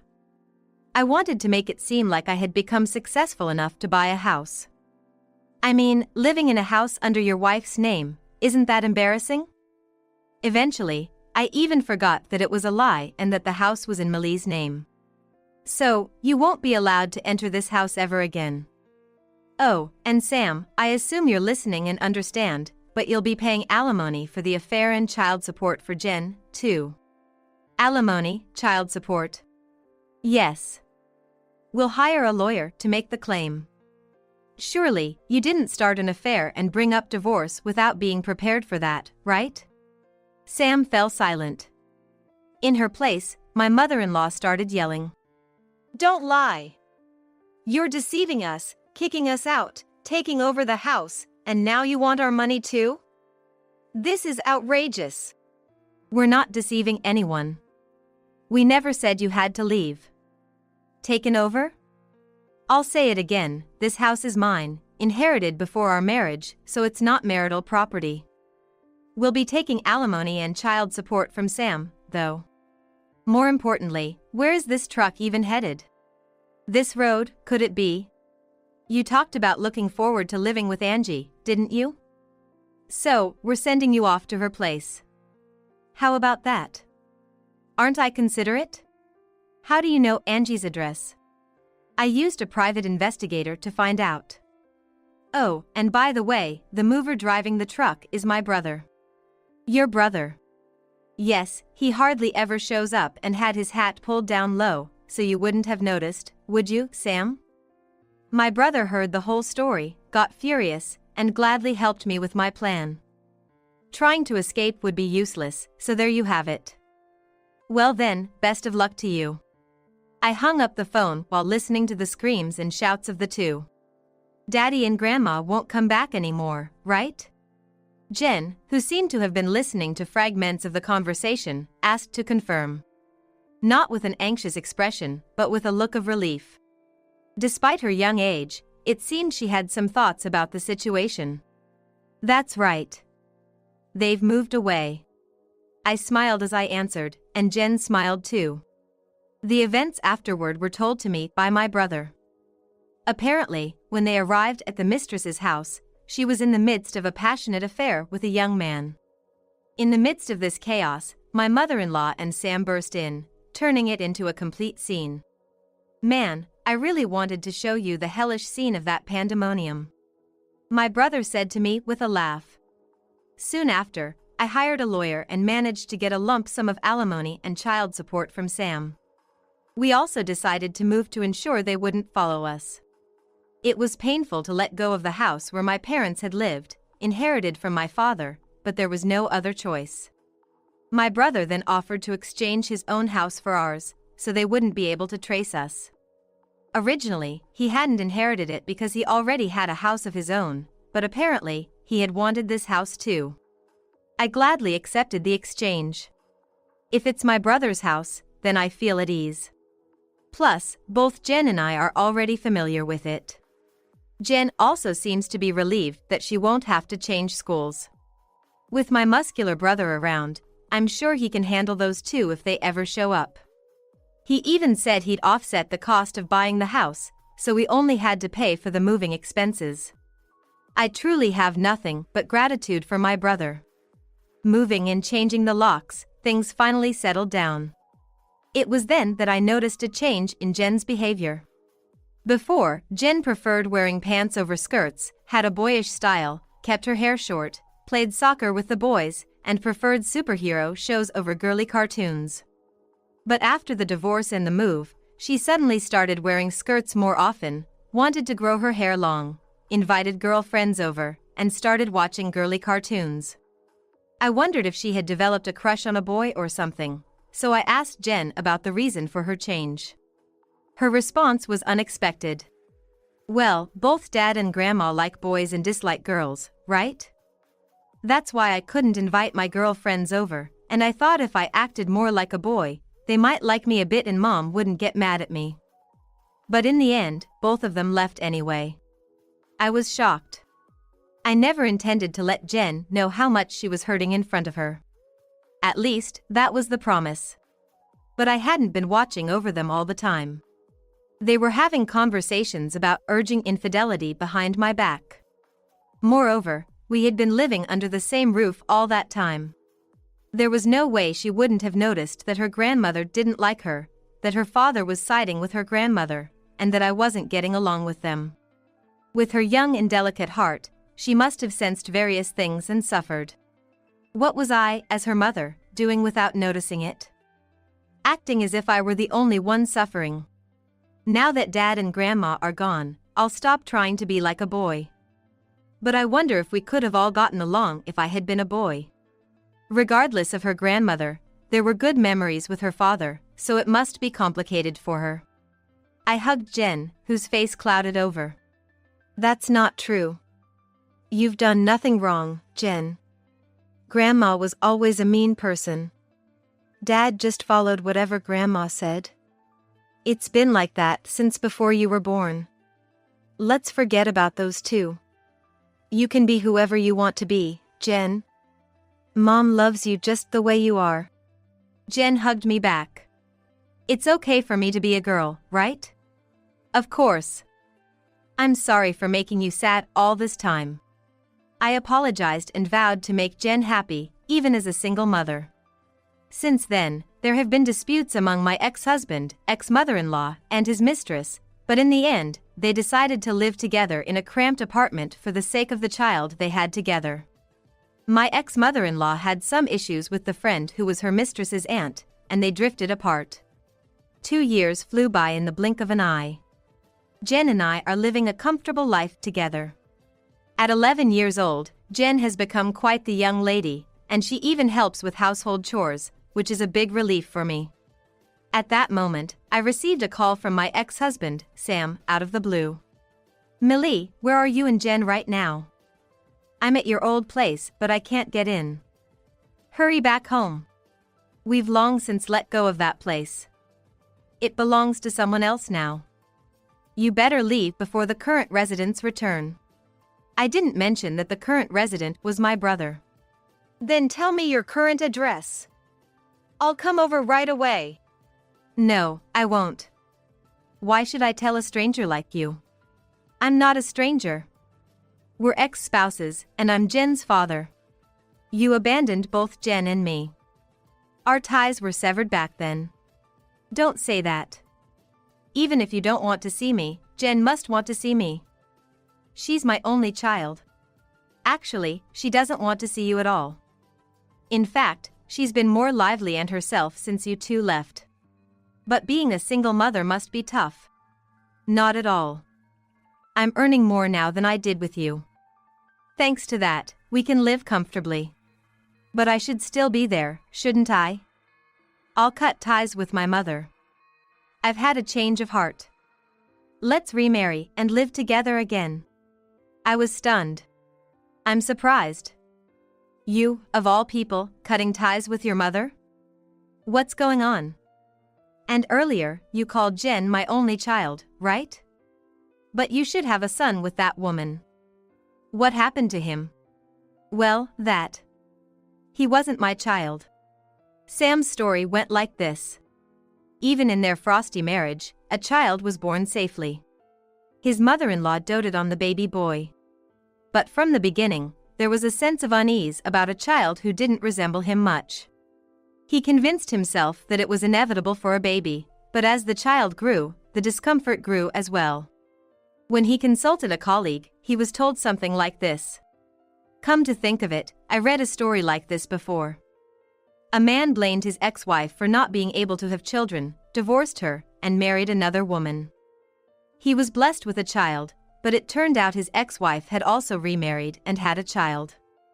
The real cause of infertility was on the man's side, and the child born to the new wife was from a surrogate. Maybe you're in a similar situation. At that moment, Sam remembered the young man he had seen his lover with. Although timing-wise, there was no doubt the child was Sam's, despite his mother's encouragement, why had he so easily believed it? But I'm not infertile. I have a daughter with my ex-wife. She looks just like me. Then maybe it's not can't have children, but hard to have children. That daughter might be the only one you could have besides her. Yeah. Plus, my daughter was born years after we got married. Still, it's strange how your lover got pregnant right after the affair. It's a weird story. It could be that your ex-wife had an issue. Well, you'll find out once you get tested, won't you? Filled with doubts, Sam immediately went for a test. As a result, as Sam's colleague had said, it turned out that Sam had difficulty having children. And when a DNA test was conducted, it was confirmed that the child was not Sam's. When Sam confronted his wife, she readily confessed. I'm sorry, forgive me. There was a time when I was forced against my will. Maybe that child is from that time. Forced? How can I believe that? You were adamant that it was definitely my child. We had an agreement with that man. It must be his child. No, it's different. We used contraception, and the timing doesn't match. I don't care anymore. Anyway, it wasn't my child, so I can't raise a child who isn't mine. Please, let's get divorced. However, surprisingly, it was Sam's former mother-in-law who opposed this. Well, it's not the child's fault, is it? If Angie is also repenting, let's forgive her and continue as a family. If she was forced, then it's a pity. Mom, are you saying I should be the father of a child who isn't biologically mine? I absolutely refuse. But even though he's not biologically related, he's the long-awaited son and the successor. I can't bear to part with such a cute child. I'm worried about our retirement, too.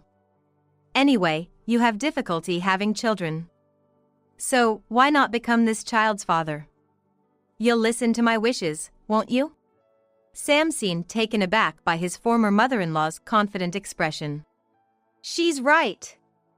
Even without a blood connection, we can still be a parent and child. Shut up. Mom, I've misjudged you. In the end, you were more concerned about yourself than me. That's not true. I was thinking of your well-being. What's for my well-being? Falling for a woman like this, separating from Millie and Jen, it's all because of you. And even when you found out about the surrogate, instead of supporting me, you demand that I raise the child. I'm cutting ties with a mother like you who demands that. What did you say? This must be a joke, Sam. You're cutting ties with me. After such exchanges, Sam stormed out of the house and decided to start over with me and Jen. I was wrong. Millie was right. I've been blindly following my mother like a robot. From now on, I'll change. Let's start over as a family of 3. Stop kidding. It's too late to realize it now. It's no excuse to say you were just obeying your parents like a child at your age. Understand, will you? For years, I only had my mother. If she's gone, we can manage just fine. So, if you keep going on like this, I'll call my brother to come and kick you out. Upon hearing those words, he seemed to be intimidated and immediately hung up the phone. Pathetic, I thought. After that, it seems Sam got divorced and became a twice-divorced man, leaving the house. His former mother-in-law blamed her estrangement on her daughter-in-law, and apparently they quarreled every day. Concerned neighbors reported the situation, and the children ended up going to child services. The biggest victim in all of this is the child who's being tossed around because of the adults' issues. Though it's none of my business, I hope they find happiness. I too have become a single mother like my former mother-in-law, but I want to raise Jen without hindering her independence, learning from the twisted parent-child relationship of my former mother-in-law and ex-husband. Hey, Lisa. As I'm enjoying shopping for daily necessities, I'm called from behind like that. When I turn around, there's David. Seeing him, I can't hide my displeasure on my face. Don't look like that. You were married, huh? Good for you, David says, putting aside everything he's done, as if it's none of his business. That's right, he was someone without any tact. I let out a big sigh. Unperturbed, David keeps staring at us. Anyway. Then he stares at Michael's clothes and smiles with a smug look. My wife is a beauty and a doctor. Your husband looks kinda poor. David, looking down on us, smirks while ridiculing our clothes. Then Michael opens his mouth with a fresh, bright smile. Oh, then she's fired. What? Ignoring the stunned David, Michael takes my hand and starts walking. Let's give him what he deserves. Yeah, thanks. And so, we decided to settle our past. My name is Lisa Miller, a 45-year-old housewife. Currently, I live with my husband Michael.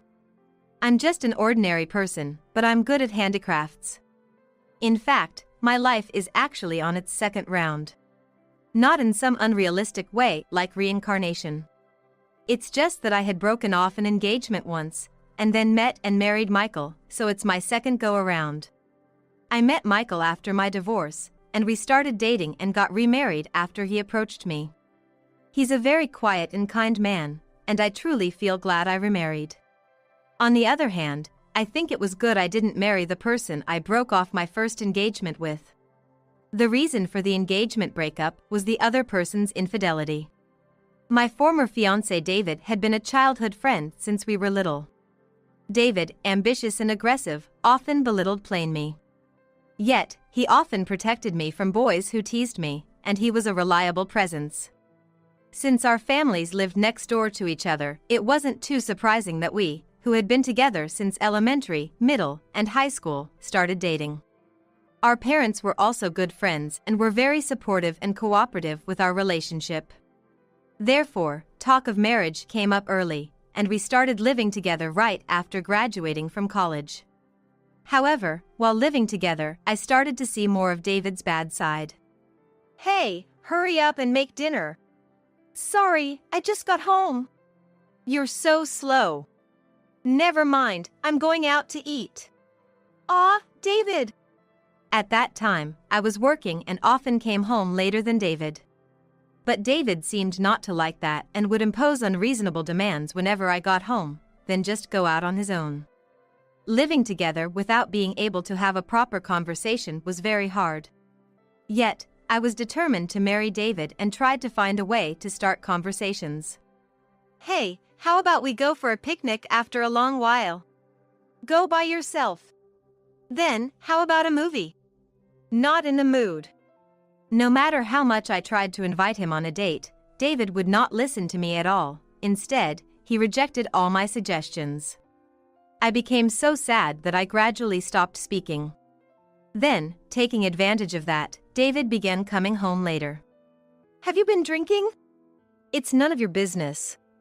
None of my business. We're going to get married, right? When I rarely talked back, David, annoyed, scratched his head and uttered shocking words. Our engagement was a failure. What? Because you have nothing going for you. David said this with a sneer, looking over at me. I was dumbfounded, staring back at David. Not particularly cute, average figure, not outstanding at work. And then there's the housework. Anyway, just plain ordinary. That may be true, but... Cutting off my words, David continued. It's annoying because our parents are close, can't even break it off with you, really drew the short straw. That way of speaking... Just shut up. David said that and ended the conversation on his own terms, then went into the bedroom and locked the door. Since it's a one-bedroom apartment, we share the bedroom. Without access, I don't even have a bed to sleep in. Open up! I called out to the room several times, but only David's snoring could be heard from the bedroom, with no sign of him waking up. Eventually, I had to spend the night on the living room sofa with a throw blanket. 2 months later, my conversations with David had practically dropped to zero. I couldn't continue the relationship any longer. I somehow felt that way. Luckily, we weren't married yet, and I was working. It would be a bit of a strain, but I could move out. Every day, I browsed rental listings, waiting for David to bring up breaking up. But David never brought up breaking up. Instead, whenever he went to his parents' house, he would always praise me highly. Really, I'm totally saved by Lisa. The place is clean, and her cooking is good. I really think I'm lucky. I feel the same. I've been thinking since you were kids that I'd be happy if Lisa would marry you. Lisa is so absent-minded, you know. Please take care of her. David and my father, who get along well, said this and laughed heartily. I watched such scenes with a dismayed look. My mother also places her full trust in David. Is there no one in this house on my side? David had managed to win over everyone around him. Do I have no choice but to marry David? I felt desperate, but then, suddenly, an opportunity came. Hey, let's break up. What? One day, as usual, I was cleaning the kitchen when David, who had been drinking tea, spoke up. Caught off guard by the breakup coming up in our first conversation in a long time, I was at a loss for words. Yet, as I was about to agree, the words David continued with left me speechless. Met a cute girl at a mixer a month ago. A 25-year-old doctor. I'm gonna move in with her, so move out. I couldn't understand what David was saying. He hadn't broken up with me simply because he hadn't found someone else, it seemed. According to David, he can't do housework, and he'd be in trouble with things like rent if he had no one. That was his reason. That's terrible. What? It's fine. Oh yeah, she's moving in next week, so get out fast. That's impossible, all of a sudden. As I raised my voice, David also raised his in defiance. Shut up. It's your fault for being so slow. Don't slack off on the housework until you leave, got it? After glaring at me, David went outside, making a phone call to someone. Left behind, all I could do was stand there in stunned silence. Then, I packed up my belongings and went back to my parents' house. At first, my parents thought I had upset someone or had a fight, but they became angry after hearing my story. A meeting was arranged between both families. On the day, David showed up at his parents' house with an unfamiliar woman. My parents, even his parents, and I all stared at her dumbfounded. Then, the woman began introducing herself with a triumphant look. Nice to meet you, my name is Ashley. I'm in a relationship with David with marriage in mind. Marriage? Yes. He's already planning to break up with that lady there, right? I don't think there should be any problem. What do you think? Ashley said this and then looked at me and sneered through her nose. As if she was proud of having one. No matter how mild-mannered I was said to be, I'm human too. I get angry too. David is dating me. We're already engaged. Isn't this incredibly rude? So what? You're breaking up, right? Oh, you want alimony? How much do you want? It's not about that. Outraged by such disrespectful words, I raised my voice. Defending me as if, David's mother glared at Ashley. I'm opposed to this. I can't forgive anyone for hurting Lisa, who's like a daughter to me. David, and you too, stay out of our lives from now on. Mom, are you sure? This woman is a doctor, you know? She's rich? David said, pointing at Ashley. David's mother looked at him with utter disdain and sighed deeply. Then, David's father joined in quietly. I agree with her. Rich or not, it doesn't change anything. We'll have nothing more to do with you from now on. Oh, is that so? Well, don't expect any help from me in your old age. David yelled this, then stormed off, pulling Ashley by the arm. We waited until David was out of sight before entering his parents' house. As soon as they sat down in the living room, they apologized deeply. We're really sorry about all this. Don't apologize, it's not your fault. My parents and I kept saying this, stopping David's parents from apologizing. We agreed to continue our relationship, decided to call off the engagement, and David was disowned. David's parents were genuinely sad that I wouldn't become their daughter-in-law. We couldn't become family, but please rely on us in the future. That's right. We'll make sure he pays the alimony properly. Just ask us for anything. Grateful for their words, I decided to restart my life. The next week, David and Ashley had transferred the alimony to me. The alimony was more than I expected, so I decided to quit living at my parents' house, change jobs, and move far away. I used that money for the move and still had enough left to comfortably search for a new job in my new location. 2 months after breaking up with David, I started a new job. 2 years later, I met Michael, who would become my husband. My workplace deals with medical equipment, and Michael is the son of a client. We happened to frequent the same cafe. I would knit small items while drinking coffee, and Michael would be reading a book. Our relationship, where we didn't interfere with each other, changed when Michael started talking to me. What are you making? Excuse me? Though surprised by his sudden approach, we gradually started talking more and realized we had work-related connections. Moreover, we both had same hobby, which also became a topic of conversation. Things moved quickly, and we started dating. 2 years later, I introduced him to my parents, and we decided to get married. I'll make you happy for the rest of your life. Thank you, I look forward to it. At the peak of happiness, we enjoyed our newlywed life. That doesn't mean we did anything fancy. I quit my job and became a full-time housewife, busy with household chores. Michael, while working, would also help with the housework. Lisa, are you tired? I'll take care of everything today, so you just rest. Michael would say, and take care of everything from cooking to washing on his days off, filling me with gratitude. And on our 5th year of marriage, we decided to buy a house. By coincidence, the towns where Michael's and my parents lived were next to each other. After many discussions with Michael, we purchased a house exactly halfway between our parents' homes. It was in a residential area with supermarkets, a perfect quiet ambience for us. And once we had settled in after the move, we visited the supermarket on a weekend. Lisa, you like paella, right? I'll make it for you. Really? Thank you. Michael's paella is exquisite. Excited, I browsed the supermarket for ingredients and then headed to the household goods section. Hey, Lisa. As I was enjoying shopping for daily necessities, I was called from behind like that. When I turned around, there was David. Seeing him, I couldn't hide my displeasure on my face. Don't look so upset. You are married, huh? Putting aside all he has done as if it's none of his business, David says that. That's right, he was someone without any tact. I let out a big sigh. Unperturbed, David keeps staring at us. Anyway. Then he looks at Michael's clothes and smiles smugly. My wife is a beauty and a doctor. Your husband looks kinda poor.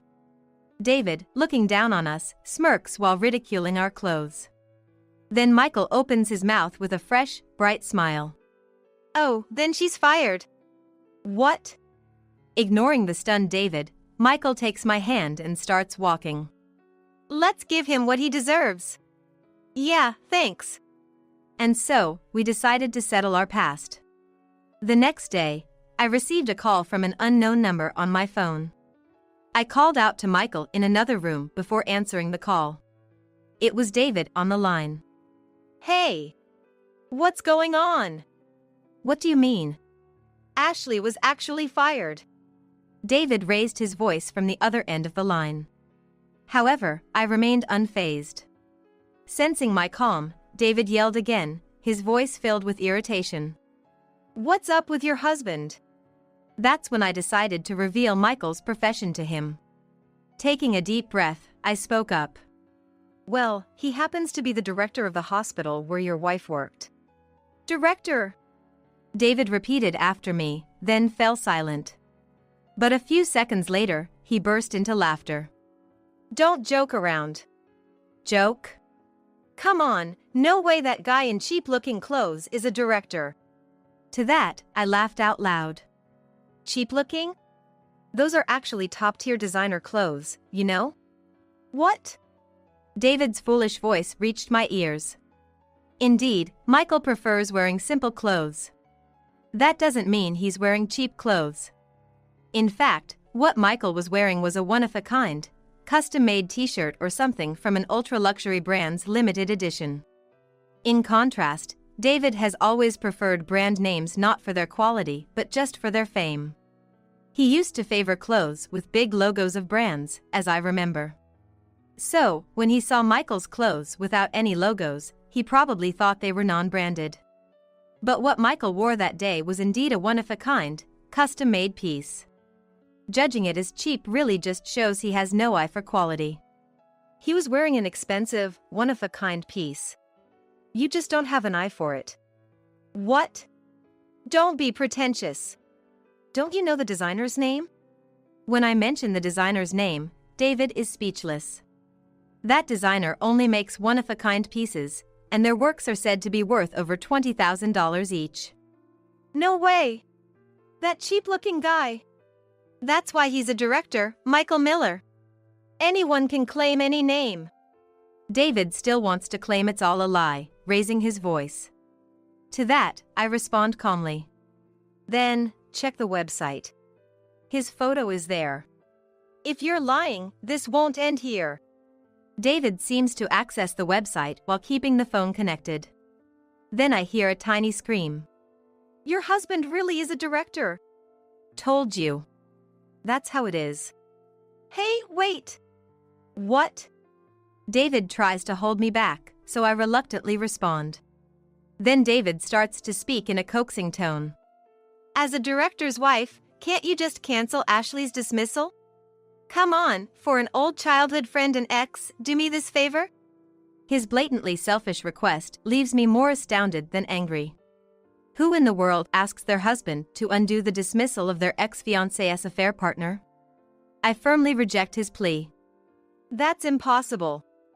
First off, my husband doesn't fire people out of personal vendettas. But, well, the dismissal yesterday just happened to be the last straw, but there must have been a reason for your wife's dismissal, surely. David seems stunned on the other end of the line. Ignoring him, I hang up.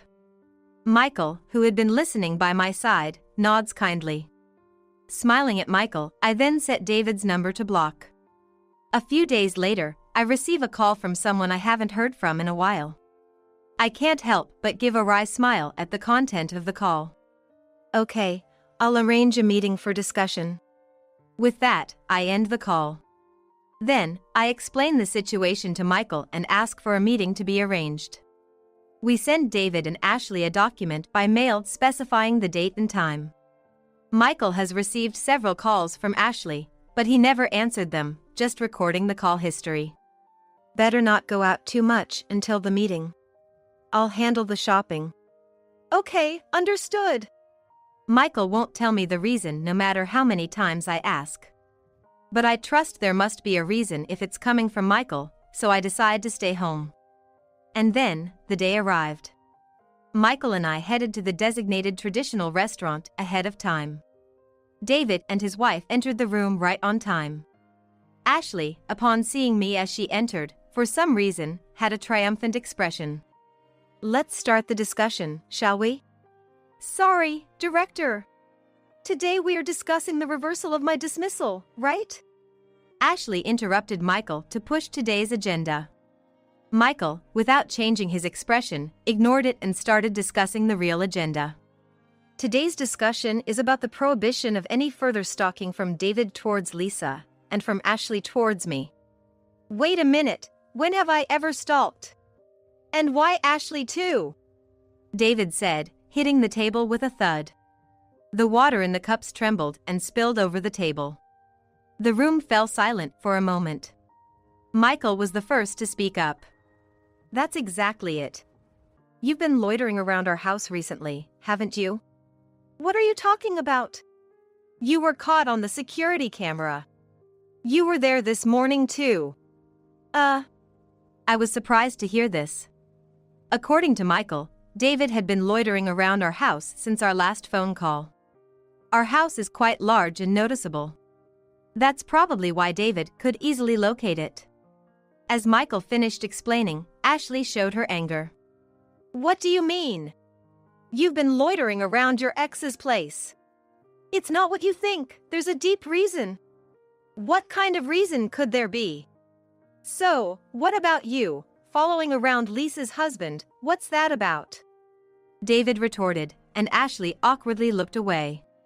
Then, Michael began to explain again. Claiming to be my mistress without permission, trying to get into my car, bringing homemade lunches. Even after I told you multiple times to stop, you didn't, and it was very troubling. What? The lunch was something a colleague asked me to make. Hey, Ashley. What's this about? David shook Ashley by the shoulders. Ashley glared at me with a sulky face. Knowing the wife was David's ex-fiance, I thought I was smarter and more beautiful than her. The director is richer than you. So you were trying to cheat. It's my business, right?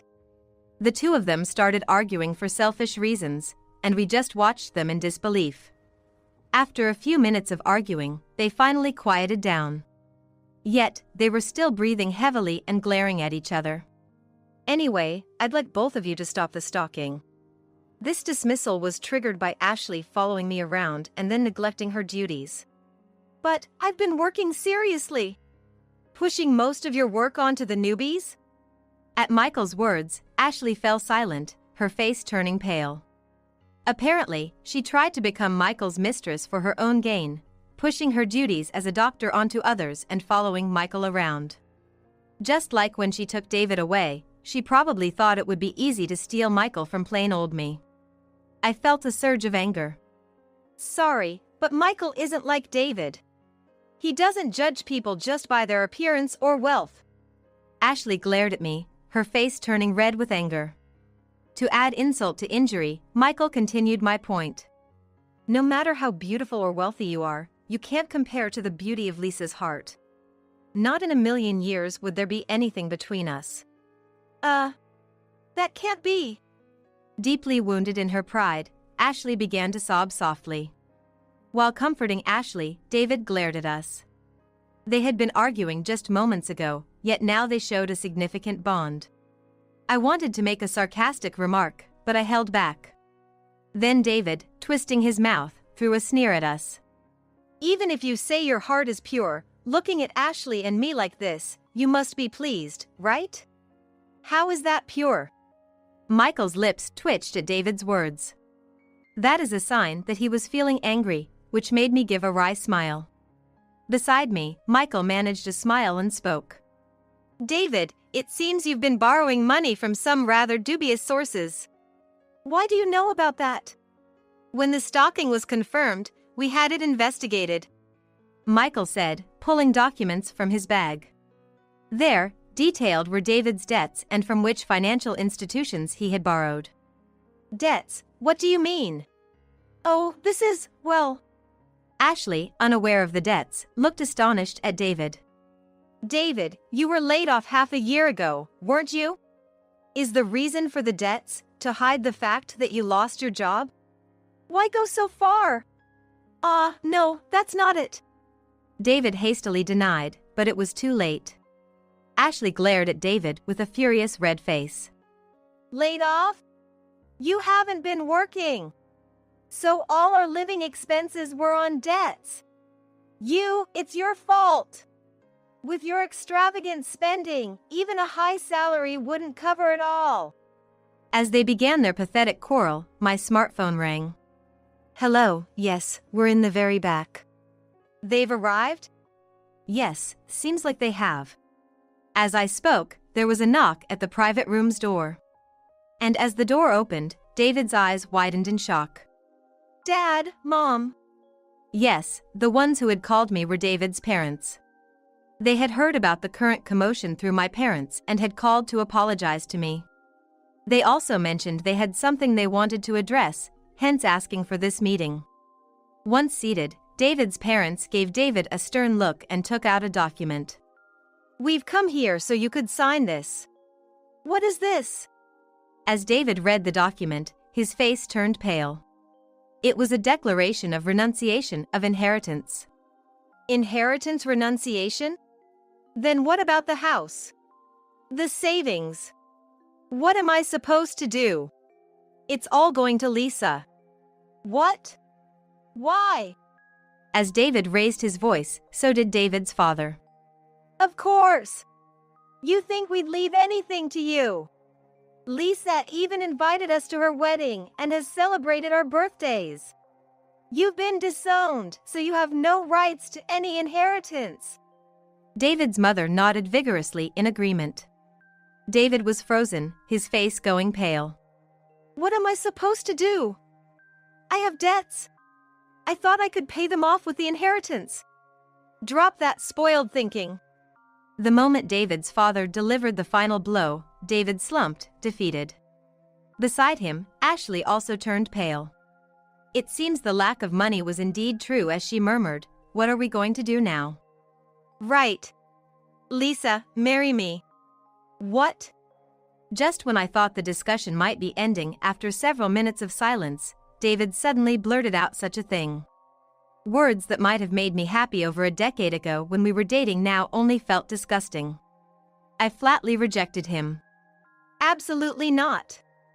First of all, I'm already married to Michael, and don't you have Ashley? But David wouldn't give up. With desperate eyes, he pleaded further. Come on, we're childhood friends, aren't we? Please help me out. If I marry you, I'll get an inheritance and can pay off my debts. I'm disgusted. Always about money, money, money. There might have been some residual feelings from our childhood, but now they were completely gone. I put on a smile. Then, David, misinterpreting my smile, grinned happily. It was a smile far removed from the innocent one I knew from childhood, filled instead with greed. Ah, the David I loved back then is gone. I felt like I could finally put the past behind me. No more feelings left. I kept my smile and spoke. Absolutely not. Marrying you would make me sick. What? And I'm very happy now. So, never come near me again. David, who had never been rejected so clearly before, stared at me in disbelief. His father, prompting him, passed him a pen. David signed the document with that pen and then sluggishly left the private room. Wait a minute. Ashley followed him out. Finally, it was over. I signaled to the server. Then, a plethora of dishes began arriving. Thank you for today. Please eat a lot.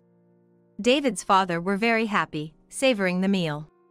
Michael and I also enjoyed our meal watching them. Later, I heard that David and Ashley had divorced. Ashley's dismissal was not revoked, and although she tried to work at another hospital, apparently her bad reputation had spread far and wide, and no one would hire her. Originally extravagant, Ashley had no savings and was now barely getting by, selling her luxury items and working part-time. But her haughty nature meant she couldn't stay in one place for long. David seemed to have vanished after that. He might be working on a fishing boat to pay off his debts, or maybe he's been sent abroad to earn money. Either way, it's his own doing, and it's no longer my concern. Occasionally, I hear that there's still some deposits being made to David's parents, so he's probably still alive. Though we've cut ties, he's still their only son. I hope they at least get informed about whether he's alive. His parents gave me most of their assets as a living gift. I used some of that to pay for their entrance fees to a comfortable facility. They said they wanted to pay for it themselves, but I don't like to just receive without giving back. I insisted on giving back a little. After much thought, I secured rooms for 4, for both my parents and David's parents in a luxury retirement home. For now, they still live next to each other as before, planning to move when necessary. Both sets of parents were delighted to know they'd be neighbors even after moving. Recently, Michael successfully performed surgery on a difficult case. He became an overnight sensation. Requests for TV interviews came daily, but for Michael, patients come before television. Therefore, he mostly declines interviews, saying they interfere with his work. That's why I fell in love with Michael, I realize once again. By the way, we recently adopted a child. Actually, Michael can't have children due to an accident when he was young. I knew this when I married him. However, Michael loves children deeply. I've lost count of how many times I've thought it would be nice if we had children, seeing him dote on his pediatric patients. That's why, after many discussions, we decided to adopt. The child who came to us is a 6-year-old boy. We named him Leo. He was put into an institution shortly after birth. The moment I locked eyes with him, I felt he was undoubtedly the one. Michael felt the same, and soon after a trial period, Leo officially became part of our family.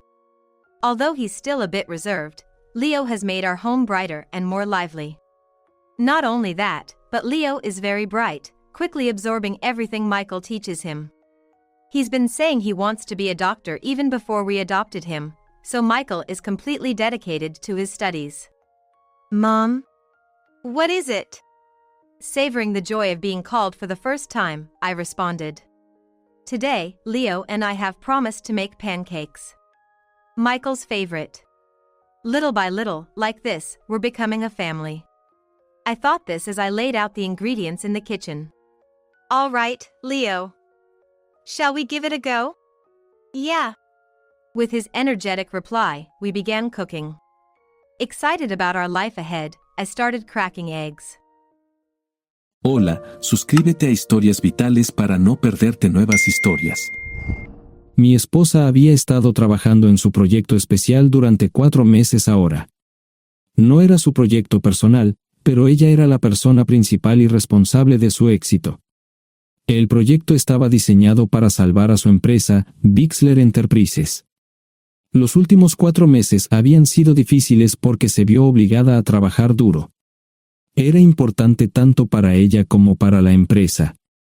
Había una buena posibilidad de que Bixler Enterprises quebrara si el proyecto no se completaba. Sarah tenía una licenciatura de Albrecht y un MBA de Wharton. Era la más inteligente de la familia. Yo empecé a trabajar como mecánico de autos justo después de la secundaria y después de 21 años, seguía siendo mecánico de autos. No me importaba porque me gustaba el trabajo y pagaba bien. Era suficiente para pagar la universidad de Sarah y criar a 2 hijos. No vivíamos lujosamente, pero estábamos bien. Los niños ya se habían mudado, y las cosas iban bastante bien con nuestros ingresos. Sarah quedó embarazada 3 meses después de casarnos a la edad de 18 años. Durante los primeros años de nuestro matrimonio, vivimos con mis padres. Ellos tenían una gran casa vacía ya que 4 de mis hermanos se habían mudado. Eso significaba que teníamos una niñera mientras Sarah completaba sus primeros años de universidad. Debido a 2 embarazos, la carrera de 4 años le llevó 6 años completarla. Fue difícil, pero lo logró. Siempre tuve trabajo y nunca me faltó trabajo extra si lo necesitaba. Después de que Sarah se graduó de Wharton, alquilamos nuestro propio lugar. Tuvo ofertas de trabajo de varias empresas grandes, pero todas requerían que nos mudáramos. A mí no me importaba, pero Sarah quería quedarse cerca de casa. Por eso decidió trabajar en Bixler Enterprises. Pagaba bien, pero lo más importante, le daba responsabilidad y la oportunidad de avanzar. Sarah era una empleada trabajadora y dedicada. La presentación es el jueves en el Hotel Thyssen en Filadelfia. Tomé unos días libres en el trabajo para ayudarla según fuera necesario. Al final, todo lo que logré fue hacerle algo de comer cuando llegaba a casa. No sabía nada sobre su trabajo, ni tampoco quería saber, los negocios corporativos de alto nivel me aburrían. Empresarios de Europa, Asia y América del Sur venían aquí, la empresa pagaba sus boletos de avión y proporcionaba habitaciones en el Hotel Thyssen mientras estaban aquí. Era caro como el infierno, y por algunas cosas que Sarah había dicho, la empresa estaba sobreestimando sus finanzas. Su presentación era importante para ella, para la empresa y para más de 200 empleados. Hasta el martes por la noche, todo iba bien. Sarah llegó a casa con un traje nuevo, un traje gris con una blusa blanca. Desplegó todo lo que necesitaba en la cama de la habitación de invitados. Cuando se trataba de la limpieza de la casa, ella era normal, pero cuando se trataba del trabajo, era meticulosa. No entendía por qué necesitaba sacar su ropa interior de lujo, pero no dije nada. Además de su traje para la presentación, tenía varios vestidos de cóctel lindos para eventos sociales antes y después del evento. Siempre había evitado tales eventos, pero me sentía obligado a ir con ella si ella quería que lo hiciera. Me agradeció la oferta, pero dijo que no era necesario. Todos los materiales y equipos que necesitaba estaban guardados ordenadamente en el maletero de su Volvo. Antes de salir del trabajo, ella misma conducía el coche para asegurarse de que todo estuviera en perfectas condiciones. Tenía todo el día miércoles para prepararse y toda la noche del miércoles para socializar con sus invitados. Sara era tan buena en lo que hacía que sentía que habría sido mejor si simplemente me hubiera mantenido alejado de ella. Finalmente, había terminado. Lo había revisado y vuelto a revisar todo. Todo lo que necesitaba ahora era una ducha caliente y una buena noche de sueño. Supongo que mi error fue que empecé a revisar sus cosas después de que Sara comenzara a ducharse. Pensé que estaba ayudando, pero resultó ser lo contrario. Estaba moviendo cosas en la cama cuando un pequeño sobre blanco cayó del bolsillo lateral de su bolso de maquillaje. Una carta de una farmacia, pero no del tipo que solemos usar. Dentro había 10 pastillas. No tenía idea de qué era, y las instrucciones eran confusas. Si es necesario, tomar una pastilla y luego una segunda pastilla 12 horas después. Pensé que podría ser algo que ella había conseguido para la ansiedad o los nervios, pero las instrucciones no tenían sentido. La receta estaba escrita a su nombre el lunes. Volví a poner el sobre en su lugar mientras ella terminaba de ducharse. Decidí que quería saber más sobre antes de contarle sobre ello. Por supuesto, si lo mencionaba, significaría que estaba revisando sus cosas. Odio los dilemas. Mientras Sara se preparaba para dormir, fui a nuestro ordenador doméstico y busqué. 10 minutos después, me uní a mi esposa bajo las sábanas. Pasé toda la noche despierto, preguntándome por qué mi esposa había recogido una receta para la píldora del día después, especialmente después de que me hicieran una vasectomía hace 10 años. A la mañana siguiente, me levanté temprano, pero no estaba descansado. Di un largo paseo, esperando que despejara mi mente.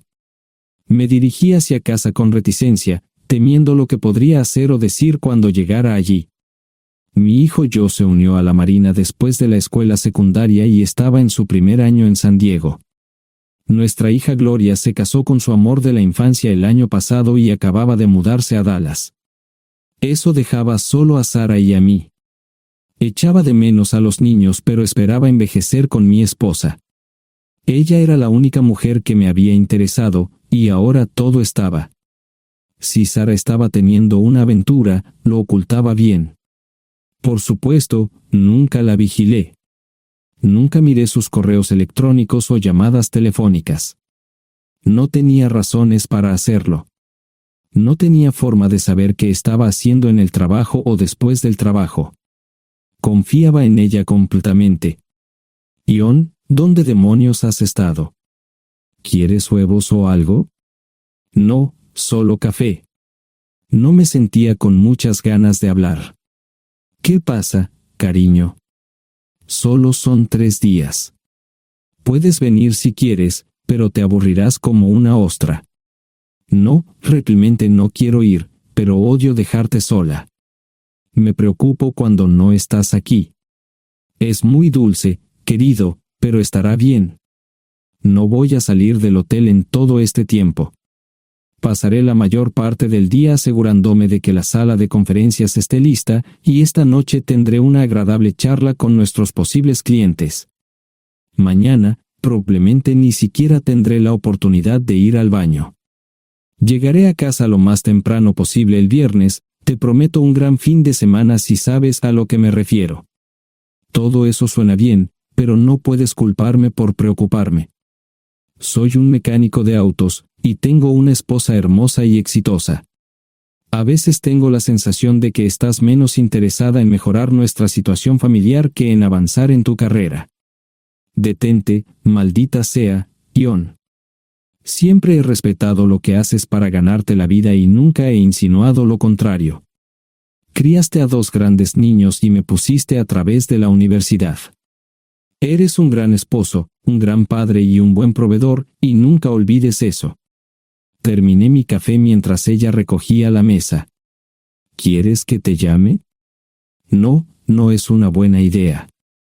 Tendré el móvil apagado, y voy a apagar el teléfono de la habitación por la noche para poder dormir. Te llamaré siempre que pueda. La ayudé a cargar el coche, era tan meticulosa con eso como con todo lo demás.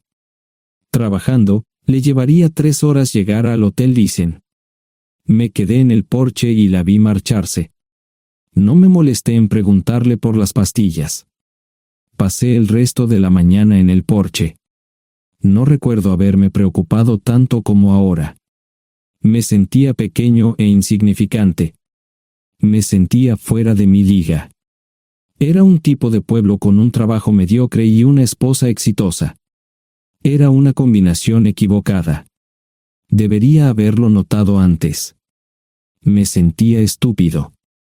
El mejor traje que tenía era una chaqueta azul y un par de pantalones. Al menos tenía algunas corbatas, aunque tenían 10 años de antigüedad. Acababa de terminar de vestirme cuando sonó el teléfono fijo. Oye, cariño, solo quería avisarte de que llegué bien. ¿Tuviste un buen viaje? Supongo que el tráfico no estaba demasiado denso. Estuvo bien. Te llamaré esta noche. Ahora tengo que irme. Estoy en la habitación 714, Sara. Puedo estar en casa de mis padres o en la de mis hermanos esta noche si quieres llamarme a mi móvil. De acuerdo. Suena el teléfono móvil. Te quiero, tengo que irme. Me tomé mi tiempo para llegar a Filadelfia. No fui directo al Dicen, primero me detuve y compré un filete con queso. Prometía hacer una larga noche. No estaba seguro de qué iba a hacer. Estacioné en el garaje del hotel y simplemente esperé. Tarde o temprano, tenía que entrar en el hotel. Simplemente no podía decidir cuándo hacerlo. El sonido de mi teléfono celular me ayudó a tomar mi decisión. Ion, solo quería avisarte de que todo se ha arreglado. Ahora voy a bajar para encontrarme con algunas personas y cenar. No olvidaste nada, ¿verdad? No, todo está bien. Tengo todo en mi habitación para mañana. ¿Necesitas algo? No, Ion, relájate. Voy a apagar mi teléfono. Te llamaré mañana por la mañana. ¿De acuerdo? Ríe, diviértete. No es divertido, Ion, es trabajo. No parecía estar demasiado fuera de lugar. El vestíbulo, el restaurante y las salas de conferencias estaban llenos de gente, así que pude pasar desapercibido. Había un folleto pequeño y bonito que mostraba el diseño de todas las habitaciones del hotel. Me paseé por las diferentes habitaciones y me detuve en las paredes, mirando alrededor entre la multitud. No tenía ni idea de qué haría si Sara me veía. Lo averiguaría si y cuando eso sucediera. Encontré un tablero de eventos que enumeraba todas las habitaciones que estaban siendo utilizadas por los diversos grupos. Bixler Enterprises no tenía habitaciones disponibles para el miércoles por la noche. Esto me pareció interesante. Sara había dicho que no iba a salir del hotel, pero ahora no estaba tan seguro de eso. Había 3 comedores, familiar, informal y de alta cocina. A Sara no le gustaba mucho cenar con niños, así que fui primero al comedor informal. Solo me llevó 5 minutos asegurarme de que no estaba allí.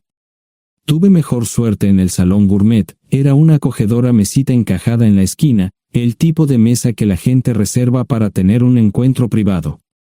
Sara llevaba un vestido de cóctel negro con un escote pronunciado y perlas, se veía elegante y su acompañante parecía apreciarlo.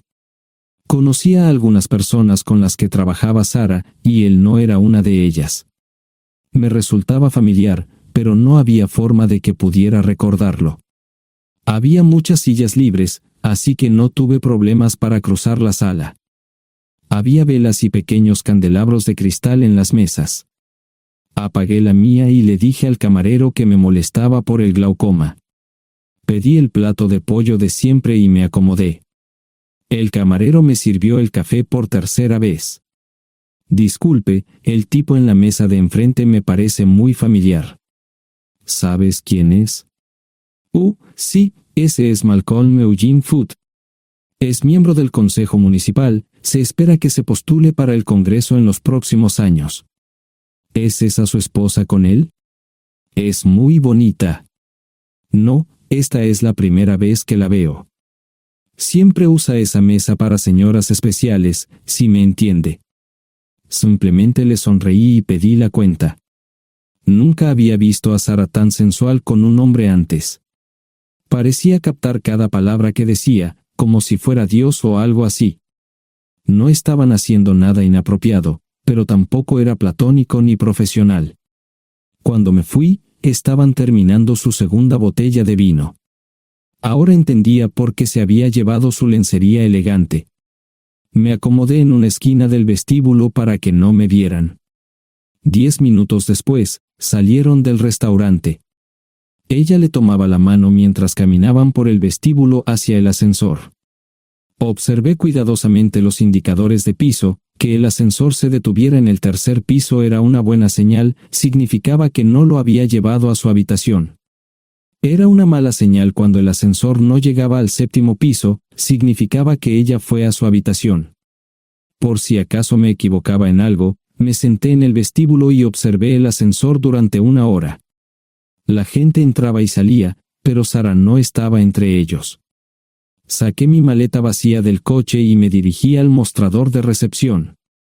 Aunque podía demostrar que era su esposo, me costó trabajo conseguir una tarjeta llave. Se dieron después de llamar a la habitación, pero nadie respondió. Finalmente, estaba en camino a la habitación 714 con la tarjeta llave. Ni siquiera encendí las luces al principio, simplemente me senté en la oscuridad de la habitación durante más de 1 hora. No fue difícil asegurarme de que no regresara a la habitación. Primero, empacé todas sus ropas y pertenencias personales. No dejé nada atrás. Revisé el paquete de Preven, todavía quedaban 10 pastillas en el tocador. De manera muy ordenada, estaban todos los artículos que necesitaría para su presentación al día siguiente. Comencé a llenar la maleta. Había 24 carpetas promocionales especialmente encuadernadas y otras 20 carpetas regulares, todas ellas fueron a la maleta. Un proyector digital fue lo siguiente, seguido de una computadora portátil. Tomé su bolso y su celular, que había dejado en la habitación. Todo lo que tenía consigo era un bolso de mano y probablemente un tubo de lápiz labial. Di una vuelta por la habitación tan cuidadosamente como lo hizo ella para asegurarme de no perder nada. Una vez satisfecho, dejé las llaves del coche y mi anillo de bodas en el tocador. Aparte de esos 2 objetos, la habitación estaba completamente vacía. El ascensor se dirigió directamente al estacionamiento, no tuve problemas para llevar 2 maletas, y 20 minutos después, estaba en la autopista rumbo al norte. Pasaban las 3 de la madrugada, no tenía idea de que había pasado tanto tiempo. 1 hora o 2 después, sonó mi teléfono celular, la identificación de llamadas mostraba el número del listen. ¿Ion? Sí, ¿dónde estás? Estaré en casa pronto. Eso fue todo lo que dije. Hubo silencio en el otro extremo de la línea. Los vendedores tienen un viejo dicho, el primero que habla pierde. Pareció una eternidad antes de que ella hablara. Ion, lo siento. No preguntó nada y simplemente colgó. Apagué mi teléfono, era obvio que había regresado a su habitación. Más tarde ese día, tenía que dar una presentación que salvaría a su empresa y le daría un ascenso. Metí las maletas en el desván del garaje. Sara nunca iba allí y nunca pensó en buscar algo allí. Por supuesto, en este punto, estoy bastante seguro de que no importaba. Primero, recogí todas mis ropas y pertenencias personales. La mayoría de los hombres tienen sus propias herramientas, generalmente es un requisito para el trabajo. Pasé por la tienda, cargué las mías en el Subaru y recogí mi último cheque de pago. Para entonces, los bancos ya estaban abiertos, no tuve que hacer ninguna manipulación financiera complicada. Simplemente retiré todo el dinero de mis cuentas. Almorcé en Hagerstown, Maryland. Tenía suficiente dinero para vivir durante unos años, pero sabía que estaría buscando trabajo muy pronto. Sarah y yo éramos parecidos en eso de que a ambos nos encantaba trabajar. La voy a extrañar. Pasé un par de horas en las cuevas del Uray y alquilé una habitación cerca de Whitewell. No tenía idea de qué iba a hacer.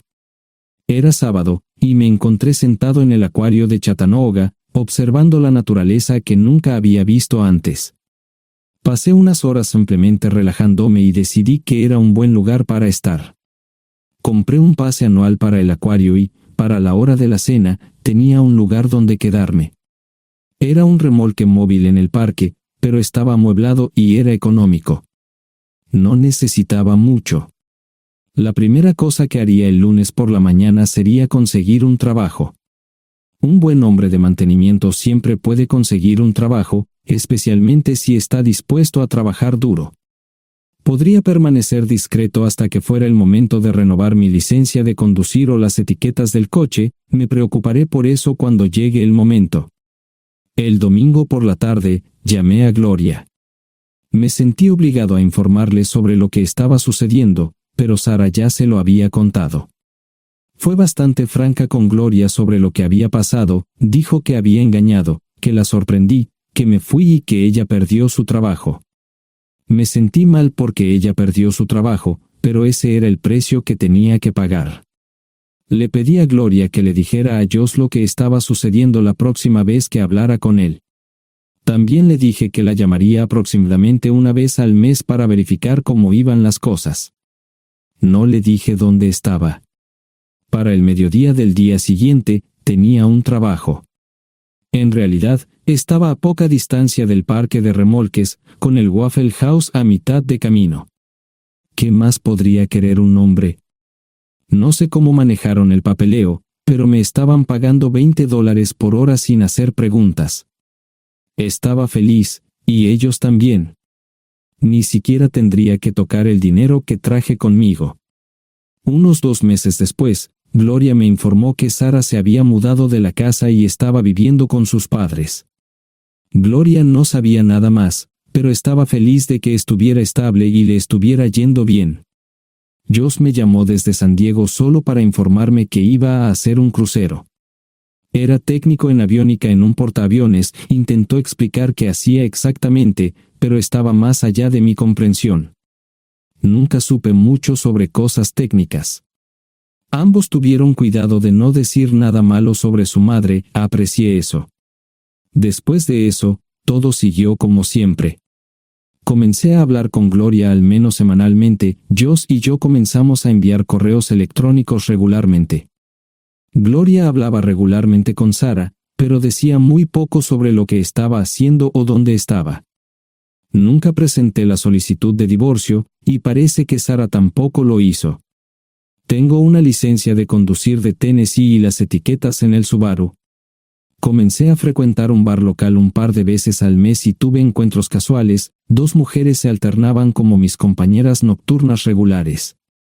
No buscaban compromisos, y yo tampoco, parecía funcionar bien para todos nosotros. La vida era buena. Eso fue hace mucho tiempo, y gradualmente olvidé a Sarah. Con el tiempo, el Subaru comenzó a darme problemas, había olvidado cuánto tiempo había pasado. Tenía más de 200,000 millas. Estaba reflexionando sobre esto con una jarra de cerveza un día cuando me di cuenta de que habían pasado casi 5 años desde que me fui de casa. Mantuve un contacto cercano con ambos hijos, Gloria ya tenía 2 hijos propios en este momento y quería que los visitara. Josh casi se casó con una mujer tailandesa, pero en el último momento, se negó. Por lo general, trabajaba 6 días a la semana y usaba el domingo para recuperarme del sábado por la noche, no había ninguna buena razón para que alguien llamara a la puerta de mi remolque a las 6 de la mañana de un viernes. Su grosería fue recompensada por un hombre medio desnudo abriendo la puerta, los calzoncillos del día son repugnantes, y la dama en la puerta, juzgando por la expresión en su rostro, estuvo de acuerdo conmigo. Ella apartó la mirada, pero su compañero no parecía impresionado. Norm habría usado pantalones, pero en un momento como este, los invitados me molestaron. Estamos buscando a John Terrell. No los conozco. Me llamo David Simmons, y esta es mi esposa Mara. Tenemos un problema y esperamos que nos puedas ayudar. Lo siento mucho, no trabajo a altas horas de la noche. Si necesitan algo relacionado con su auto, tendrán que ir a la tienda. Esto provocó varias miradas en blanco y finalmente una respuesta. No tiene nada que ver con tu trabajo, es más un problema personal. ¿Podemos entrar? El interior del remolque lucía desordenado, rara vez tenía invitados, así que rara vez lo limpiaba. Incluso mis novias insistían en que fuéramos a su lugar. Hagan como en su casa, déjenme ponerme los pantalones enseguida. Al entrar en el dormitorio, dejé la puerta abierta solo para mostrarles lo hospitalario que soy. También me puse una camisa. ¿Les gustaría tomar café? Solo tomará unos 10 minutos. Aparté algunas cosas del sofá para que pudieran sentarse, no hubo respuesta a la pregunta del café. Tenemos una hija adoptiva de 4 años y otra de 2 que necesita un trasplante de médula ósea, y esperamos que nos puedas ayudar. Estamos dispuestos a pagarte si es necesario. ¿Con mi médula ósea? No, queremos usarla y estamos dispuestos a compensarte por cualquier inconveniente. Creo que quieren comprarla. Estaba actuando como un listillo, y de repente me di cuenta de ello.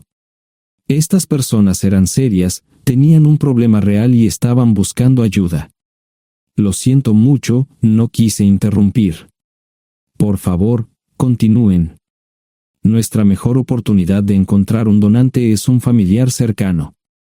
Eres nuestra mejor esperanza. Mira esto. No quiero ser un grosero, pero creo que se equivocaron de persona.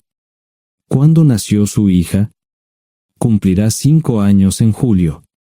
Marche Simmons habló por primera vez, y sonó sincera. Odio ser el portador de malas noticias, pero me hice una vasectomía hace 15 años. No hay forma de que pueda ser su padre. ¿Por qué tu nombre estaba en el certificado de nacimiento? No puedo responder eso, tal vez deberían preguntarle a su madre.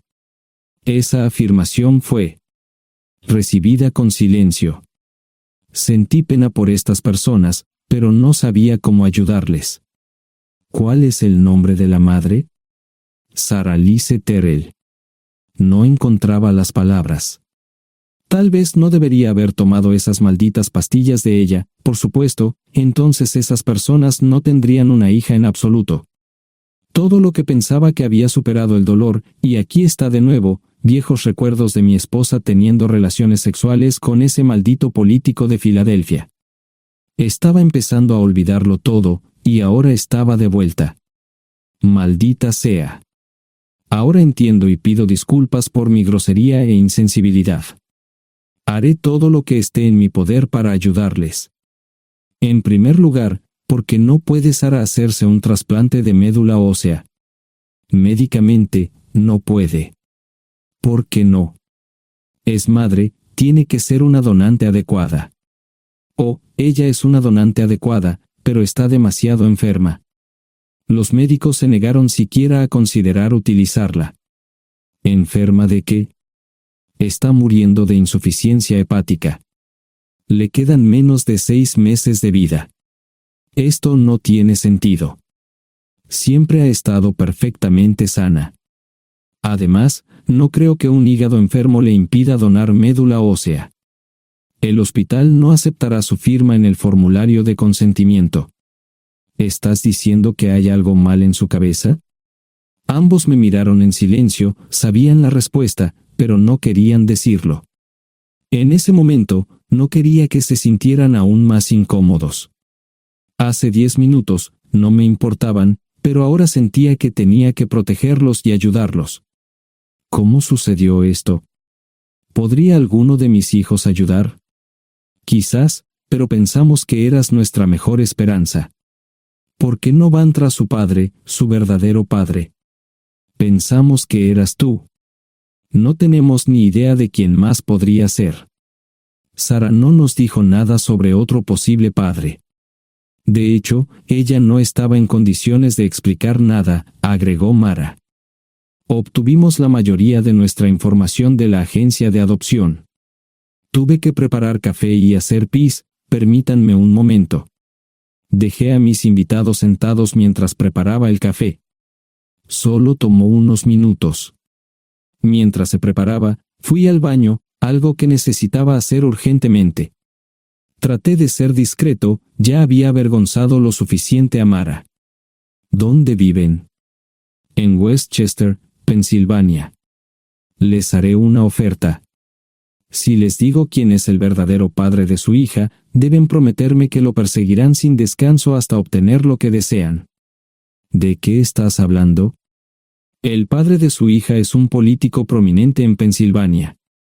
Por supuesto, negará todo y probablemente les proporcionará documentos legales para detener sus esfuerzos. Si acuerdan presionar lo suficiente para que él admita que la niña es suya, podrán avergonzarlo y obligarlo a hacerse un trasplante de médula ósea. Eso es lo que quieren, ¿verdad? Sí, claro, pero ¿cómo hacemos eso? No lo sé. Soy mecánico. Trabajo con metal para ganarme la vida. Creo que la mejor manera sería utilizar la televisión, la radio y los periódicos. Los políticos harán cualquier cosa para evitar una mala publicidad. ¿Tienen amigos que puedan ayudar? Bueno, ahora ambos estaban sonriendo. Debo haber dicho algo que les dio esperanza. Creo que podemos hacer esto. ¿Quién demonios es él? Malcolm Eugene Foote. Se postula para el Senado de los Estados Unidos. Apuesto a que hará cualquier cosa para evitar una mala publicidad. El café estaba listo, pero David y Marchen no podían esperar para llegar a casa. Antes de irse, les dije cómo ponerse en contacto con Gloria y Joss en caso de que los necesitaran. Estaba seguro de que ayudarían. También les pedí que me dijeran dónde estaba Sarah. Probablemente estaría en Pensacola antes de que ellos regresaran a Westchester. Me corté el pelo y compré una camisa nueva. Sarah era una tramposa que arruinó mi vida, pero aún así quería lucir bien cuando la viera. Era otro remolque, pero esta vez era un bonito doble nuevo. Allí estaba su Volvo con una llanta desinflada y un parabrisas roto. La mujer que abrió la puerta no era Sarah. Parecía que la habían empapado fuerte y la habían dejado empapada. Tenía al menos 45, tal vez 50, y debió haber tenido una vida difícil. La falta de maquillaje no ayudaba, y simplemente se veía horrible. No tuve la oportunidad de abrir la boca. Caray, si no es John Terrell. Nunca esperé verte aquí. Tuve que usar la vieja línea, me estás poniendo en desventaja. Sherry Hart. Pasa, entra. ¿Quieres una cerveza? No, pero gracias. Estoy aquí para ver a Sarah. Sherry cruzó la habitación y se detuvo en el buffet del comedor. Aquí está, John. Mírala todo lo que quieras. Su mano señalaba una urna de latón que estaba en el centro del buffet vacío. Supongo que llegué demasiado tarde. No me moví, solo me quedé mirando el contenedor frente a mí. ¿Puedo tomar una cerveza ahora? Sarah se mudó a Pensacola después de dar a su bebé en adopción. Compró el remolque con el dinero que recibió de Bixler Enterprises después de que la despidieron. Tenía una participación en las ganancias, 401k, y vacaciones y días de enfermedad. Eventualmente, consiguió un trabajo en una fábrica local de prendas de vestir donde trabajaba en el departamento de envíos. Allí fue donde conoció a Sherry. Sherry alquilaba una habitación de Sarah. Cada centavo que Sarah ganaba iba para el alcohol. Empezó con vino y gradualmente pasó a bebidas más fuertes, las más baratas. Eventualmente, perdió su trabajo debido a su alcoholismo y se vio obligada a usar sus ahorros. Nunca salió con nadie ni salió a ningún lado. Sherry se quedó con ella, pagó sus servicios públicos y compró alimentos que Sarah no comía. Le llevó más de 3 años quitarse la vida. Increíblemente, ella tenía un testamento y me dejó un doble remolque y un Volvo. Sherry explicó que Sarah estaba tan angustiada por lo que había hecho que simplemente se rindió. No intentó evitar el embarazo ni siquiera terminarlo. La adopción se había arreglado meses antes de que naciera el bebé. Nunca volvió a trabajar, excepto en los trabajos clandestinos que hacía mal. Sherry dijo que Sarah no parecía tener ambición ni propósito en la vida. Sarah hablaba mucho de mí pero tenía miedo de intentar contactarme. Gloria le dio mi número, pero nunca me llamó. Era como si su aventura de una noche la hubiera lastimado más a ella que a mí. Estuve allí durante 2 semanas y luego vendí el remolque de Sherry por $1 y obtuve $3,000 por el Volvo. 2 días después, estaba en Westchester visitando a mis nuevos amigos David y Marche. Malcolm Eugene Foot resistió al principio, pero David y Marche lo presionaron hasta que cedió. Insistió en pruebas de ADN, que demostraron que era el padre. Para salvar la cara, más o menos lo obligaron a someterse a un trasplante de médula ósea, que fue exitoso. La carrera política y la vida familiar de Malcolm no dejaron una impresión favorable.